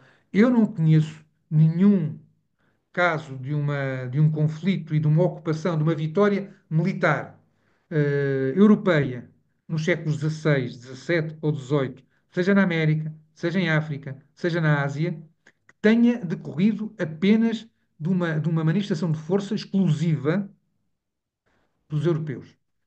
Em todos os casos que eu conheço de ocupação territorial, não é vitórias em batalhas navais, mas em ocupação territorial, com desembarque e com entrada na terra, eu não conheço nenhum caso que não tenha decorrido sempre das alianças prévias que foram estabelecidas com potentados indígenas. Veja-se o caso da chegada dos portugueses à Índia. Os portugueses vão à Índia ao cheiro das especiarias e acabam, Vasta Gama, acaba por desembarcar em Calicut, que é o porto, que era o grande porto da exportação de especiarias para a bacia mediterrânica naquele final do século XV. Mas era um porto que era controlado por mercadores muçulmanos que tinham um monopólio desse fornecimento das especiarias à Europa através das rotas do Mar Vermelho e do Golfo Pérsico. E, portanto, o Samorim de Calicut não tinha grandes problemas de ter mais um comprador das suas especiarias, mas os muçulmanos que o sustentavam no poder tinham. E, portanto, o Samorim aceitou que os portugueses fossem atacados e, em dezembro de 1500, a feitoria que os portugueses tinham instalado em Calicut foi atacada e massacrada pelos muçulmanos. Morre, por exemplo, aí Pedro Vaz de Caminha, o autor daquela carta sobre o Brasil, de que falei há pouco. Pedro Álvares Cabral estava, pois, encurralado. E a presença portuguesa na Ásia estava destinada ao fracasso, pois o Samorim Calicut não queria vender especiarias aos portugueses. Os portugueses poderiam bombardear a cidade, podiam arrasar a cidade, mas nunca poderiam, com isso, garantir um estabelecimento de uma rota mercantil. O que acontece é que, quando Pedro Álvares Cabral está neste impasse complicado, lhe aparece um navio com um emissário do rei de Coxim. Coxim era um estado vizinho e arqui-inimigo, politicamente e comercialmente, do rei de Calicut. E é o rei de Coxim que diz ao Pedro Álvares Cabral: o senhor quer especiarias? Então venha cá ter comigo que eu vendo-lhe. O senhor tem canhões? Então ajude-me lá que eu quero combater esse mesmo rei de Calicut que o senhor está a combater. E, portanto, ainda em dezembro de 1500, Pedro Álvares Cabral muda-se para Coxim e em Coxim estabelece uma aliança duradoura que é fundamental para perceber toda a presença dos portugueses no Oceano Índico. Porque sem essa aliança, e sem inclusive a aliança anterior estabelecida no que é hoje o Quénia, com o sultão de Melinde, nunca os portugueses teriam avançado no Oceano Índico, porque não tinham condições, por isso, simplesmente. Porque isto pode-se mandar mosquitos de canhão, mas isso não conquista nada só por si. É preciso um entendimento com gente das terras, de todo o lado. Da mesma maneira que Cortés, por exemplo, quando conquista o México, é com os seus homens e com os Tlaxcalas e com todos os outros indígenas que odiavam os astecas e que viram, e que viram nos espanhóis uma oportunidade de se livrarem dos astecas. Pois, se isso foi bom ou mau para eles, isso é outra história. Mas que se livraram dos astecas, livraram. Para terminar esta minha apresentação, o caso do Japão, que nos serve, o caso do Japão contado por japoneses. O que vocês têm aqui é um pequeno pedacinho de um dos biomas Namban que está no Museu Nacional de Arte Antiga, em Lisboa. Os portugueses chegaram ao Japão em 1543, onde nunca houve império colonial. Os portugueses aí estabeleceram simplesmente relações mercantis com os japoneses, a que se acrescentou depois o processo da missionação, que foi bem sucedido durante 50 anos, pois no final do século XVI haveria cerca de 300 mil batizados no Japão. Já lá estava um bispo e havia inclusive indígena. Ora, os japoneses tinham um modelo de decoração e de seccionamento das suas divisões, das suas casas, através de paredes amovíveis, que são os biombos. Não havia biombos na Europa nessa altura. E os biombos eram decorados. E na decoração de biombos do princípio do século XVII vão ser pintadas representações dos portugueses e dos seus navios. Este pormenor é particularmente elucidativo porque vêm aqui 8 pessoas que vinham nesses navios, todas vestidas por igual. Dois são negros e estão descalços. Provavelmente serão escravizados. Podiam também ser homens livres, mas mais certo é serem escravos destes. Mas estão juntos, fazem parte dos Namanjin. Depois temos 3 adultos, olhem as caras deles. Em comparação com estes, têm caras mais jovens. E os 3 adultos são claramente caucasianos. Mas os 3 jovens não são. Os 3 jovens são asiáticos. E voltamos às mulheres, sem estar aqui nenhuma mulher. Mas o que está. E isto é muito paradigmático e metafórico do que é a história das mulheres. Elas não estão aqui, mas estão presentes. Porque sem essas mulheres asiáticas, como é que eu justificava estas faces com estes trajes? E, portanto, um papel decisivo para que o Império Português funcione, para que o Império Português se espalhe sem ser apenas com uma sangria impossível de sustentar a partir de Portugal, é porque os primeiros portugueses que saíram puderam articular-se com mulheres da terra. E agora reparem numa coisa: estes rapazes que estão aqui falam português como o pai, vestem-se como o pai, como os pais, serão católicos como os pais. Mas seguramente que falam japonês ou chinês como as mães. Seguramente conhecem Confúcio através das mães ou o Buda. Seguramente que falam que se tirarem esta roupa e puserem um kimono, passam por japoneses, passam por chineses, conforme for o caso. E entram. E continuam ao serviço dos pais, sem qualquer dimensão colonial. E aqui está o papel-chave. E quem é que os educou? As mães, que apesar de lhes terem transmitido seguramente a língua japonesa ou chinesa e os conhecimentos da terra e todas as ligações com os seus parentes biológicos das famílias das mães, a verdade é que os vincularam também aos portugueses. Ou seja, essas mulheres serviram como dobradiças entre dois mundos, como uma articulação fortíssima entre dois mundos, porque tanto educaram os seus filhos na sua cultura de origem, e sabemos que o educaram porque estes rapazes, porque estes portugueses depois entranham-se no comércio asiático, como, ao mesmo tempo, educaram esses seus filhos nos conhecimentos, na perspectiva civilizacional dos pais. E, portanto, eles são agentes duplos de dois mundos. Eles podem mexer-se, podem movimentar-se entre dois mundos.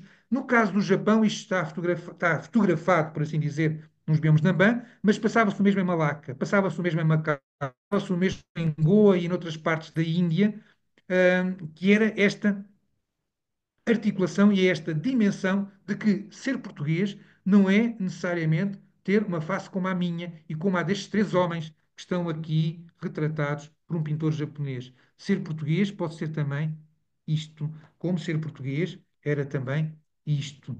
E, portanto, por todo o mundo, nós encontramos hoje referências, memórias que mostram esta dimensão. E repito, não estão cá neste quadro, Não é uma fotografia do filho com a mãe. Mas este quadro é, à sua maneira, também uma demonstração do papel extraordinário das mulheres indígenas na construção do Império Português. Bem, com isto termino. Eu não sei se cheguei àquela questão que a Ernestina perguntou sobre, a professora Ernestina, sobre como é que eu faço isto, mas se talvez chegar na conversa, vamos passar. Eu vou tirar eh, o compartilhamento para podermos conversar um bocadinho. Obrigadíssima, João Paulo. Bom, estás a perseguir o processo de globalização agora, de facto, com a cultura e o que eu achei extremamente interessante, apesar também de já ter publicado, sobre mulheres, mas num período mais tardio, na tua demonstração, é finalmente a invisibilidade visível. Uh, Porque no fundo não se fala, mas está presente, não é? E basta começar Mas a. pronto, Ernestina, desculpa interromper. O problema sempre da história é, quais são as questões que nós pomos. Se nós pusermos a questão, a resposta está lá. As pessoas é que não querem perguntar, muitas vezes. Pois, Dá trabalho, dá mais trabalho porque os homens estão ali todos, não é? Está tudo à vista, mas elas estão lá. É preciso sabê-las procurar. pois é, não, mas é interessantíssimo. E a iconografia evidencia também isso, não É é? isso, é isso. O, Pois, isso é muito importante. É que uma coisa é eu dizer, não é? Outra coisa é eu ter evidências, umas, vamos lá ver, no caso do Brasil, é tudo reconstituição histórica. Mas é ah, uma construção histórica com fundamento, é uma construção histórica da Ásia. Temos mesmo a arte do tempo que nos mostra. Portanto, é uma arte muito mais, ainda é uma coisa ainda mais fidedigna, porque é indiscutível. Agora, no caso de João de Albuquerque, eu não tenho nenhuma gravura dele, mas se ele era filho de uma Índia, tinha que ter uma cara mais assim do que uma cara toda assim, toda como nós. Isso é muito importante quando se pensa no militar, porque eles estão muito mais próximos dos outros, não é? Dos outros guerreiros. E o facto de poderem dar ordens na própria língua deles, no caso da guerra, ou de fazerem negócio, reparem, os filhos dos japoneses, os filhos dos portugueses no Japão podem negociar em japonês, coisa que o pai não consegue, já sem precisar num tradutor. Os pode dar ordens em tupi, ordens militares em tupi. Isto muda tudo em relação ao que é, à lógica que o colonialismo nos faz pensar numa distância entre colonizador e colonizado. e isso muda também a visão que nós temos da historiografia tradicional, não é? Que cria aquela dicotomia entre o mundo colonial e o mundo europeu e obriga-nos a rever, de facto, a história das relações entre populações. Já gosto de dizer uma coisa: isto é válido até ao século XVIII.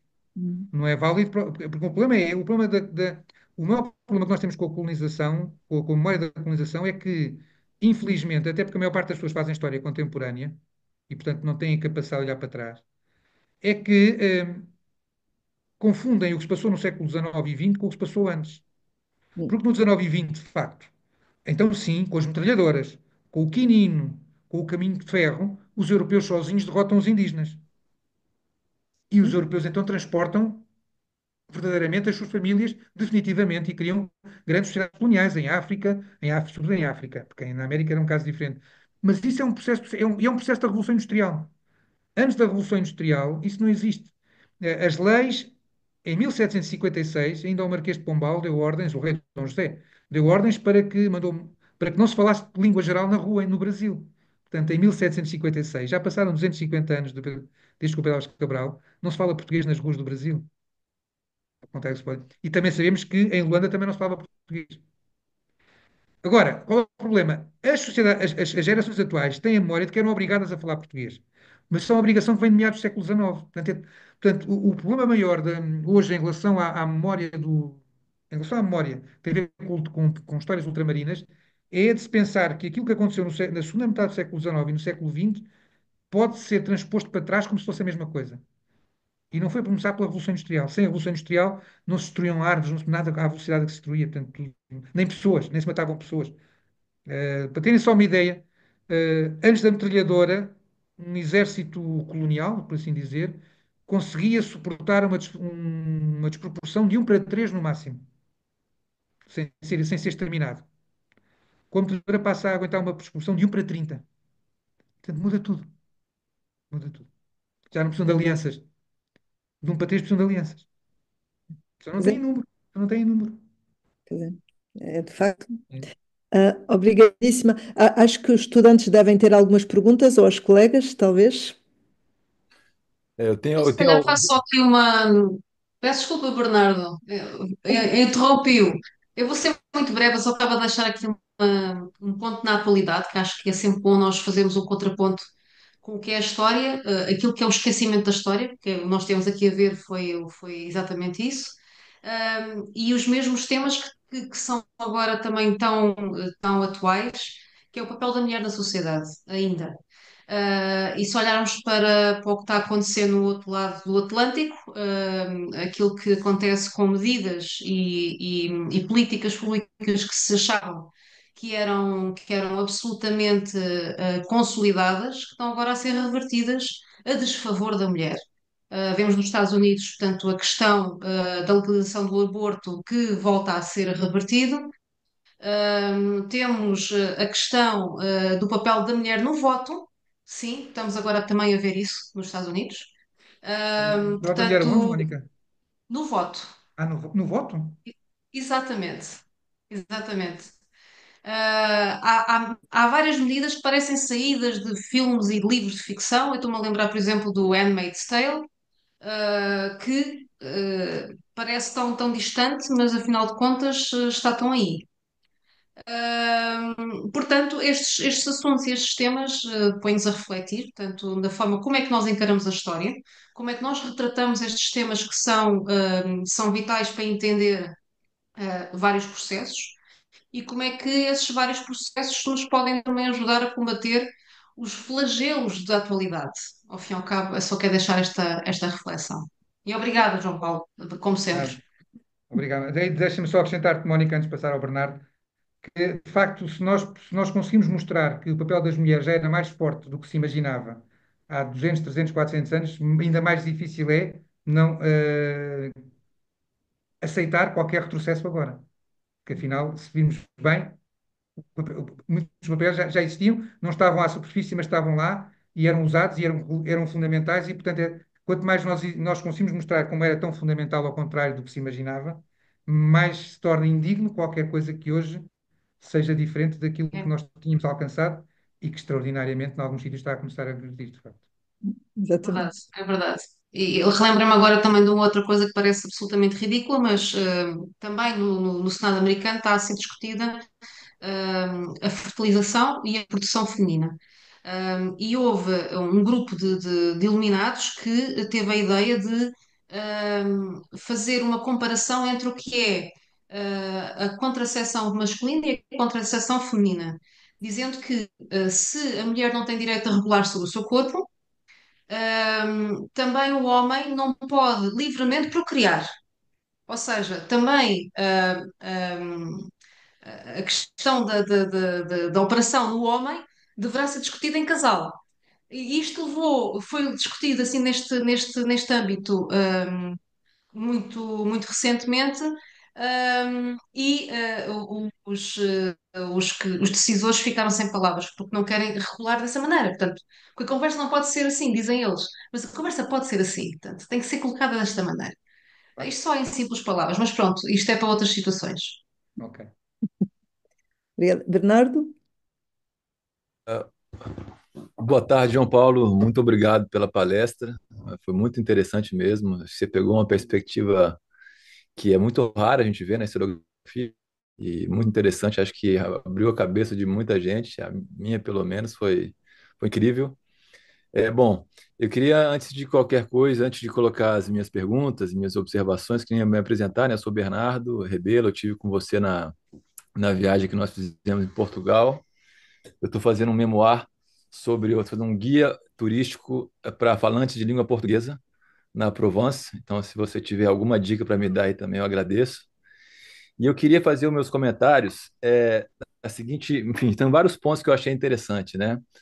Com relação à questão das mulheres, assim, e me chamou a atenção uma reflexão, me veio à mente uma reflexão, eu queria saber se você tinha alguma contribuição para nos dar, que é com relação à reação das indígenas brasileiras que tiveram filhos com portugueses, né, com os exploradores portugueses, sobretudo no início da colonização. Por que eu digo isso?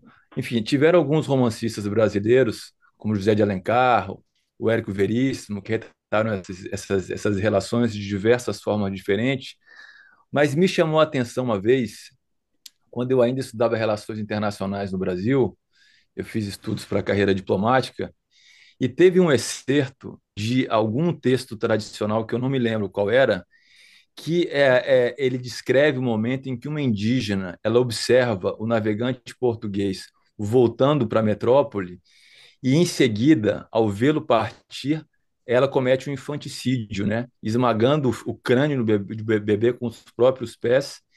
E o autor, se eu não me engano, ele faz menção a esse tipo de reação que existia entre alguns povos indígenas, como se fosse um ato de protesto, né? De reforçar a não submissão, que foi muito forte, né, no Brasil durante o período da colonização. Os indígenas resistiram muito, pelo menos existe essa abordagem na historiografia de que várias das pessoas escravizadas que vieram da África vieram porque os indígenas no Brasil eles se negavam a exercer ou a se submeter ao trabalho forçado. E outra coisa que me veio à cabeça também que eu achei muito interessante foi a história, quando você falou do período dos holandeses ali no Recife, eu me lembrei muito de um episódio, não sei se você conhece, que é dessas pessoas que saíram, dos judeus que saíram do Recife e que foram parar em Nova Amsterdã. E eram três viúvas em algumas famílias de judeus que fundaram a cidade de Nova York. Inclusive, uma dos descendentes dele, acho que o nome dela é Emma Zanus, que foi a venda da obra dela que financiou a Estátua da Liberdade. Tem até uma descrição de um texto da Emma na base desse monumento ali da cidade de Nova York. Então, é isso. Queria saber se teria algum comentário desse sentido para nos É. fornecer. Obrigado, Bernardo, pelas perguntas que colocou, que são todas. Dava aqui para mais uma hora e tal, não é? Gente, agora íamos contando a conversar aqui mais um bom pedaço. Rapidamente Ok. responder. Hum, é importante perceber, a relação dos portugueses com os indígenas do Brasil tem que ser dividida. Entenderam-se com uns e juntos combateram os inimigos de circunstância dos portugueses e inimigos de séculos dos próprios indígenas. Em relação às mulheres, há uma coisa que para nós hoje pode fazer uma confusão muito grande, mas nós fazer história não pode ser com a nossa cabeça. Era comum na América, como é comum na Ásia, em várias civilizações, oferecer as próprias mulheres aos viajantes. Oferecer no sentido não é oferecer, leva, mas é enquanto cá estás, podes dormir com ela. Faz parte do acolhimento. Para nós é uma estranheza, evidentemente, mas naquele tempo não era, até porque também estamos a falar de sociedades, e está registado para tribos que viviam no território do Brasil, como para tribos, por exemplo, que viviam no território da Colômbia. Portanto, não é uma coisa só, não tem a ver concretamente com o Brasil, mas tem a ver com várias zonas da América. Eu tenho exemplos parecidos para coisas na Ásia. E, portanto, era um modelo em que estas mulheres tanto se entregavam ou tanto se conviviam mais ou menos duradouramente com europeus.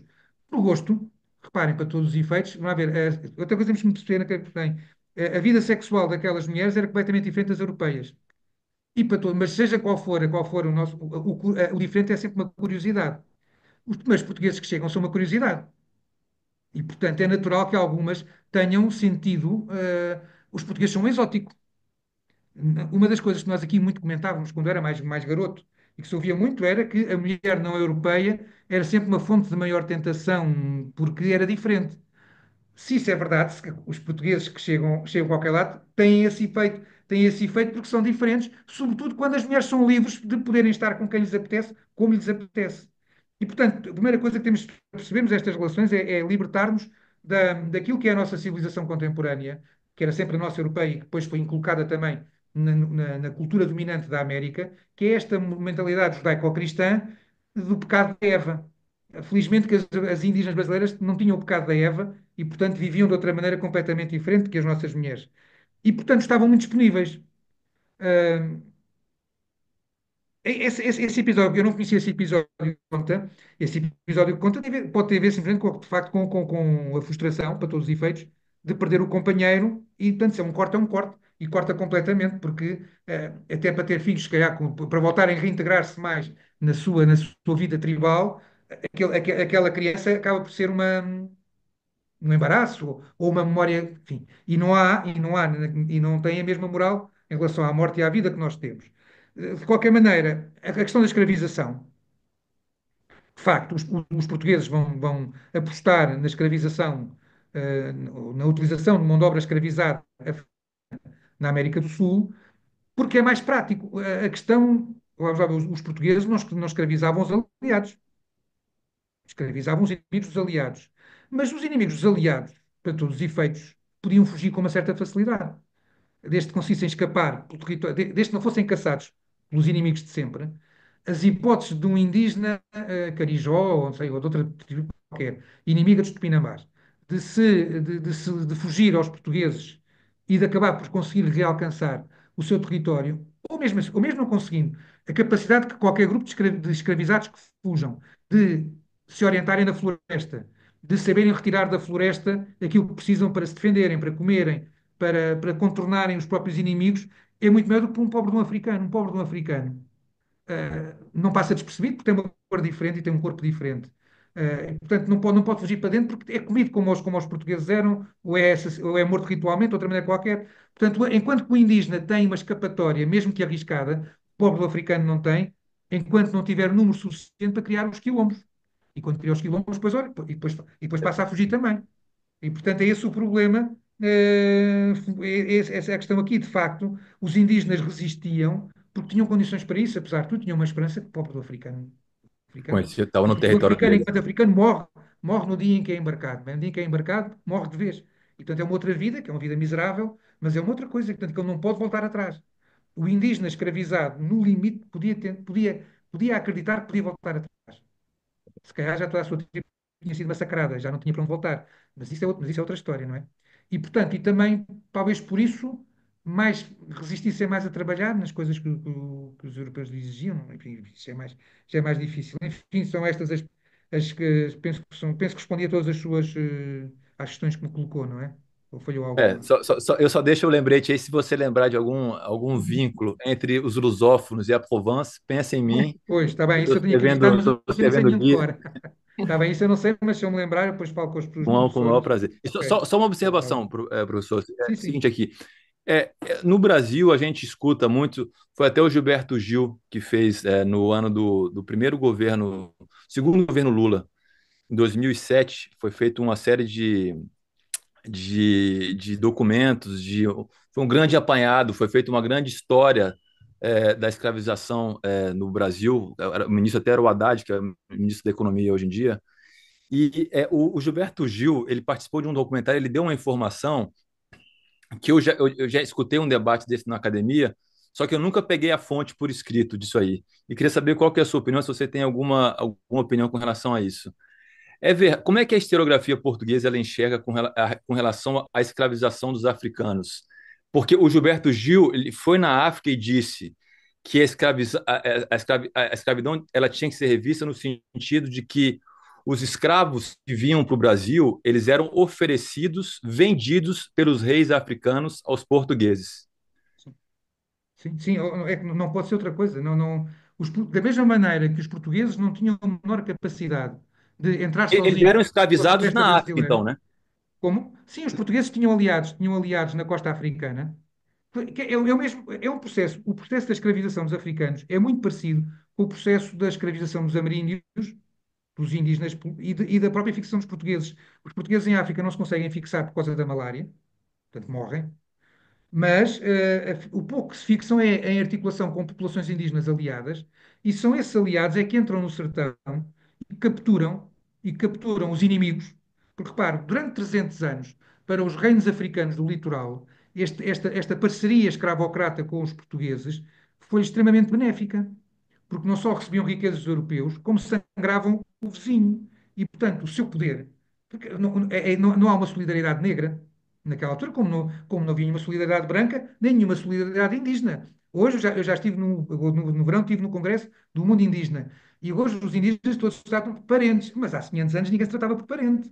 Isto é uma construção muito necessária, diga-se de passagem, em função do que é a política do Estado brasileiro em relação às reservas indígenas, mas é uma ficção, é uma realidade do presente que não é transponível. Os indígenas, há 500 anos, não eram parentes de ninguém. Como os europeus matavam-se todos uns aos outros e como os africanos se matavam todos uns aos outros. Então há um oportunismo de elites e, de facto, embora aqui ainda haja quem tente não perceber isso, mas isso é sobretudo, eu acho que mais que os portugueses como um todo, eu acho que neste momento é a historiografia de origem africana que tenta, por questões ideológicas, omitir esse pequeno dado que é isto não foi uma opressão do branco ao negro, foi uma opressão de elites contra outros. Essas elites tinham um cruzamento de africanos e de europeus que tiravam igualmente proveito. Porque, repare, para um Estado como o do Dahomey, eh, no século XVII, no século XVIII, são 300 anos de boa vida. E, portanto, um estadista não está a pensar no século XX, um estadista está a pensar nas duas gerações seguintes e durante muito tempo. Aliás, quando a corte portuguesa chega ao Rio de Janeiro, e já há todo o processo anti-escravagista e já há a política inglesa, há embaixadas que vão do Dahomey ao Rio de Janeiro pedir ao Dom João VI para não acabar com o negócio, porque eles queriam continuar a exportar, a exportar. Inclusive, tinham filhos da elite de estados africanos que iam estudar no Brasil e que iam até passar férias no período da Sim, sim, sim. escravidão. Né? Sim, sim, sim. Isso é possível. Essa parte não conheço, mas é perfeitamente possível. Pois isso é bom ter ouvido que o Gilberto Gil disse isso. Agora, como é que depois as pessoas teimam em ficar na. Eu só tenho um sobrinho, e há uns poucos tempos ficou muito admirado porque achava que eram os portugueses que entravam para a África adentro. Portanto, vejam o que é que se diz aqui nas escolas portuguesas, que entrava para a África adentro a caçar africanos, como se isso fosse possível. O que é imaginar o branco como um super-homem que não é qualquer um. O branco não tem nem conhecimento da terra, nem capacidade física para combater corpo a corpo com os guerreiros africanos. Portanto, eram massacrados assim, como foi o que aconteceu inicialmente. Em 1443, 44, os portugueses chegam ao Senegal, habituados a caçar, a capturar eles próprios os azegos, que eram populações do Saara, e quando os portugueses tentam fazer isso no Senegal, são massacrados. E, portanto, espera aí, então não vale a pena, vamos fazer negócio. Fazendo negócio, eles até nos vendem aquilo que nós queremos. Mas, portanto, imaginar.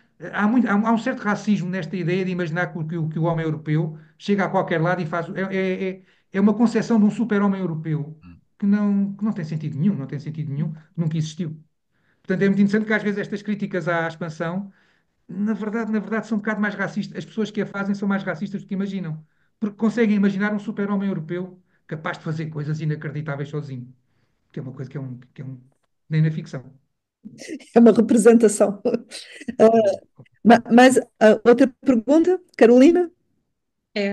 Professora, Ah, Ernestina. desculpa. Gostaria só de fazer uma ilustração, porque o professor estava falando, não, só para mostrar, se vocês me permitem, porque bom, eu tenho muito orgulho dessa história, porque bom, eu sou uma legítima fruto da expansão portuguesa e da história das indígenas, porque pelo lado do meu pai nós podemos fazer a história, a árvore genealógica da família. Não sei se vocês estão vendo aqui, a minha árvore Sim, genealógica. sim.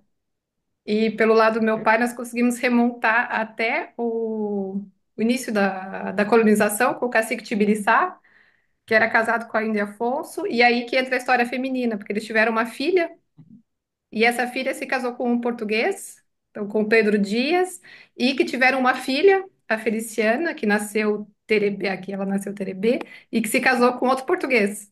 Então, toda uma história aqui de uma branche, né, feminina, e que daí vai vir até chegar aqui no meu tataravô, eu acho, que quando Fantástico. começa a minha família é Leme Silva, depois meu tataravô brigou com o pai dele, mudou o nome da família, por isso que eu chamo Lossi Silva, não mais Leme Silva, mas é aqui que dá essa...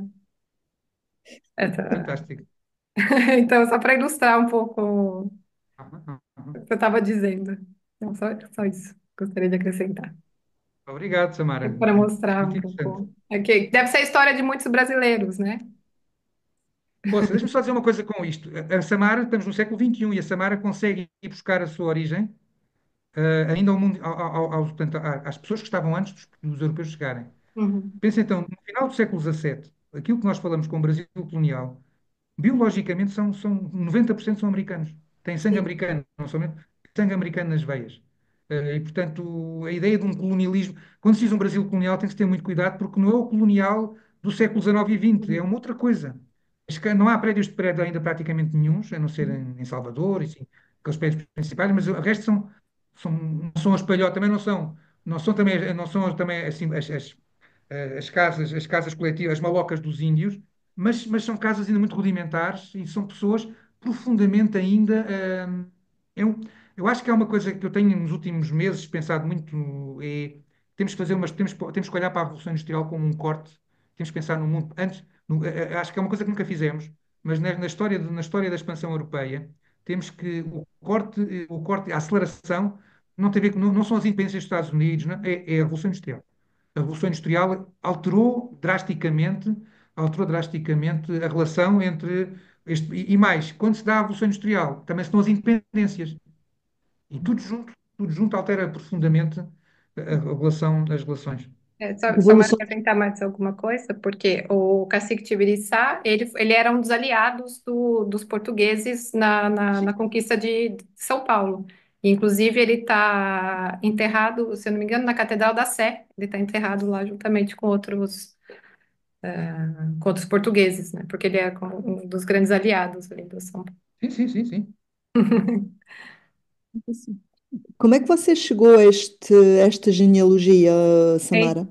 Porque o meu bisavô era um senhor de terras, assim, muito importante na minha cidade, então até hoje na família é muito, muito importante, que ele chamava os coronéis, né, os coronéis do café. Então é uma família muito influente ainda, e na época, alguns anos atrás, uma revista da cidade fez essa genealogia da minha família. E aí acho que foi feito mesmo por um profissional que trabalha com genealogia, e aí ele conseguiu remontar até a. E aí eu tirei dessa revista que foi publicado, e aí a gente usa hoje esses MyHeritage, né, todos isso, e aí você vai conseguindo as conexões, pessoas que vão confirmando para você também que você faz parte dessa mesma família, as conexões e tudo mais. Então foi assim que eu consegui. Porque, porque chegar até ao século XVI não é fácil, não? Não, não. É uma coisa caríssima. É uma coisa caríssima. Na Europa a gente não consegue. Mas é Não, só do lado do no meu pai, cidadão porque comum não, aí. isto é para Samara, isso é para pessoas muito importantes. Ah, Porque o pois. cidadão comum só vai até ao princípio dos assentos de batismo, portanto é Aham. umas duas gerações mais à frente é que se consegue Sim, sim, chegar, com mas é muita sorte. realmente porque é uma família que até hoje tem muitas terras Claro, e tem muitas. claro, Foi muito importante no estado de São Paulo mesmo. E claro. chega lá pela memória oral, com certeza também, não é? Com certeza. Talvez, mas acho que foi. O meu pai tem essa revista ainda, mas eu acho que foi feito por uma pessoa profissional mesmo que trabalha Não, com. mas reparem, Cristina, estas pessoas que a Samara citou, nos seus antepassados, essas são as tonas crónicas, essas tonas crónicas, portanto, não Sim. tem Uhum. dúvida. É. Pois é isso. Vem do cacique é outra coisa, isso. É. E depois Eh, de lá já não tem mais, né? Depois do cacique, antes do cacique já não tem mais. Pois, Mas ao contrário, por exemplo, claro, dos claro. outros, por exemplo, meu lado materno, o meu lado da avó materna, por exemplo, já não chega muito longe, chega até Claro, os claro. meados do século XVIII, no Não, máximo, porque fica não são excepcional. famílias É um tão, caso não- excepcional. tão É. importantes. quer dizer, É isso. eh, Só para ilustrar. Cenário interessantíssimo. E uma boa ilustração dos temas da conferência. Mais intervenções? Eu pedi a todos para a gente os ver, não é? Para se identificarem, a Titina, a Fernanda, o Hélder, a Fatu, talvez, algumas perguntas. A Carolina? Muito obrigada. Estamos à espera da sua conferência aqui em Genebra. Ainda não tenho data, ainda não me foi dada. Não, já tem, em Genebra tem data. Já tem data, ainda não me foi dada, portanto não vou Mas eu já revelar porque a combinei professora. com a professora, como é que Nazaré, ela se chama? Então? Nazaré, Como é que ela se chama? Nazaré. Com a Nazaré, já percebi com a Nazaré, vou em outubro, já tenho data marcada já. Sim, é a conferência inaugural do ciclo de Eu sei, eu acho que conferências. é princípios de outubro. Já tenho que Talvez, ir ao Eu Japão, vou a fiquei Viseu e super depois vou aí. contente quando ela me disse que era o senhor. Fiquei, sério, espetáculo, incrível, ótimo. Ótimo. Então, muito obrigada, porque até está no. Para já por falar das mulheres e também por falar da questão das representações, que é aquela que eu estou a abordar agora no tema da tese. Muito bem. Já me deu aqui uma entrada, sobretudo, eu fiz print ao excerto da cartinha que projetou. Eu acho que vou utilizar como documento. Mas se quiser de mais textos, mande-me um mail que eu dou-lhe Ah, ok, envio. Sim, ok, sim. ótimo, porque esta Está questão bem? da representação do racismo Sim, que não sim. vem, pronto, não vem de há um século, é algo que Sim, está, sim, sim, sim. e sobre a qual o Império, pronto, que construiu o Império Português e pensar que o Império Português lá está, é só uma questão de brancos e que as coisas são ou tudo preto e branco, não é, Não, é não, sempre pois, mais todo. complicado. Sim, E é sim. muitas vezes, e o que eu achei ótimo é que muitas vezes a historiografia deixa de lado coisas que a literatura ou que outros tipos de expressão artística são capazes de Exatamente. expressar nas entrelinhas, e é isso que é interessante. Como é que, como é que a ficção, sendo ficção, é capaz de ser mais real do que aquilo que tomamos por realidade. E parabéns pelo Exatamente. livro, pelo Alto da Índia, que eu li no verão passado. Ah, Está muito bom. obrigado. Também é cheio de mulheres. É assim, eu acho que deixei no departamento. Eu dei o livro a alguém. Eu não sei se está no departamento com a professora Carreira, se está nos braços da minha irmã. Eu sei que eu gostei tanto que dei o livro a alguém. Isto é errado, mas eu não sei onde é que está. Não fui eu. Obrigada, Carolina. E também uma pergunta, porque a Titina e a Natania não o fazem. Temos duas estudantes a trabalhar sobre o papel guerreiro das mulheres, a visão guerreira das mulheres. Por acaso, nas tuas pesquisas ou leituras, essa representação está presente como mito? Ou é um mito literário? Tens visto essa para o século Não, XVI? só com um mito literário. De vez em quando fala-se nas Amazonas. Na Ásia é uma coisa curiosa. Na Ásia há um mito que aparece em textos a partir de Malaca e em textos a partir do Japão. Aparece o mito de uma ilha de mulheres. Curiosamente, vim depois a perceber que as ilhas Ryukyu, portanto, que é um arquipélago entre Taiwan e o Japão, e que foi independente até ao princípio do século XVII, depois é que foi conquistado pelos japoneses, onde estão as ilhas de Iwo Jima e Okinawa, portanto, aquelas ilhas da Segunda Guerra Mundial, que esse reino tinha sacerdotisas, sacerdotisas mores, e que as mulheres tinham, apesar de haver um rei, o papel peso político das mulheres era altíssimo. E, portanto, e é nessa zona que é localizada pelos ocidentais uma ilha das mulheres, portanto, a coisa deve ter aí um bocadinho de relação. Mas, por exemplo, mulheres a combater, não. Não Por exemplo, nós temos no século vi nada. XVI, na defesa de Diu, Está bem, mas isso é diferente, não é? Na defesa de uma cidade pode aparecer gente, mas em exército, como eram as mulheres vikings, por exemplo, o caso mais recente que eu tenho são as mulheres vikings. Depois disso aparecem até a G.I. Jane, portanto, até termos as nossas mulheres do final do século XX, não é? E a Demi Moore a dar voz por elas. Antes não. pois, porque no século XVIII, de facto, aparece um pouco mais, Pois. mas de facto já é período mais recente, vamos dizer. E aparecem também na África Oriental, no século XVIII, donas de prazo. Isso é as donas, isso é diferente, não é carreiras. Mas isso é diferente, isso foi estudado sobretudo pela Eugénia, não é? Pela Eugénia Rodrigues, e um bocadinho também pelo Luís Frederico Antunes. Não, mas isso é diferente, ainda é uma outra categoria que também devia entrar aqui, se tivesse mais tempo, que é na África Oriental, no Vale do Zambeze, a penetração que os portugueses fazem é através do casamento com as donas dos prazos, porque era um sítio, tal e qual como no sul da Índia, matrilinear.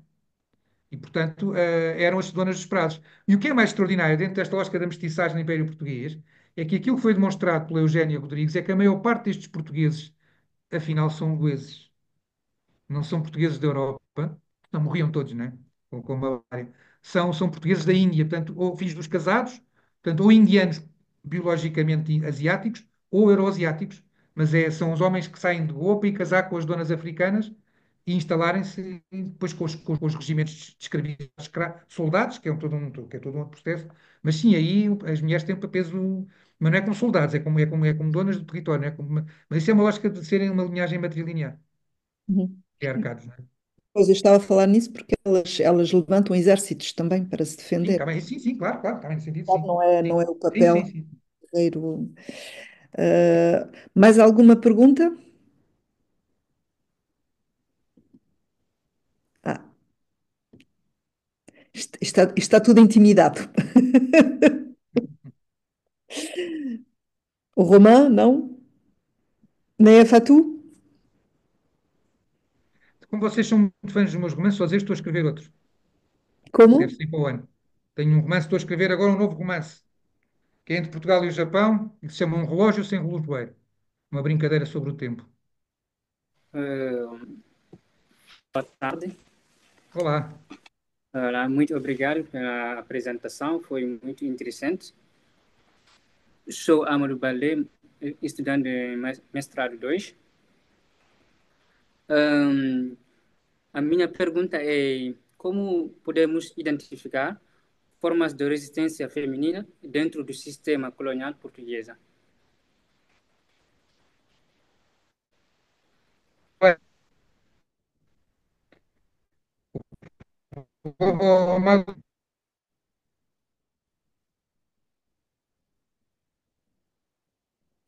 Estamos a falar do século e a categoria da resistência não é aplicável praticamente, porque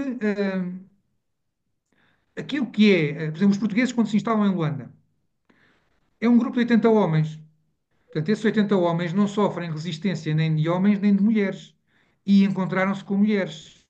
De certeza que acabam, ao fim de, quando estamos em meados do século XVII, eh, embora Luanda seja um espaço muito mais pequeno do que, ou o Cacheu ainda mais, do que no Brasil, os portugueses de Luanda em meados do século XVII ou os portugueses do Cacheu em meados do século XVII são quase todos com sangue africano. E, portanto, a questão da resistência não. Para haver resistência tem que haver um colonialismo no sentido moderno do tempo. E isso temos para pelo século XIX e XX. E aí depois as coisas. Mas essa parte eu conheço mal. Quer dizer, honestamente, o século XIX e XX eu conheço mal. E aí. E mesmo aí teremos que ver as coisas, porque uma vez mais, eh, o europeu, não se esqueçam de uma coisa que é muito importante, mesmo no século XIX e XX, antes, a partir de 1940 muda, mas até 1930, 40, a maior parte dos homens vão sozinhos. E, portanto, as mulheres, mais do que resistir, veem no homem colonial uma oportunidade. Porque o homem colonial, teoricamente, tem mais poder, teoricamente, tem mais acesso à riqueza, e, portanto, isso está só, não é aquela coisa de ser a amante usada, mas é de poder ser a mulher. A mulher depois é usada, mas isso também as europeias eram, quer dizer, isso depois é a questão da relação entre o homem e a mulher, que é uma questão que, noutros tempos, era mais hierárquica do que é hoje, tendencialmente. E, portanto, a questão, eu creio que em África, por exemplo, não se pode colocar antes do século XX, porque antes os homens que aparecem são homens que podem ser aproveitados pelas mulheres africanas, para elas próprias terem uma ascensão. É aquilo que Sim. me parece. É verdade que temos que rever também a relação de género no contexto, em contexto colonial ou pré-colonial. Isso tem que ser relido.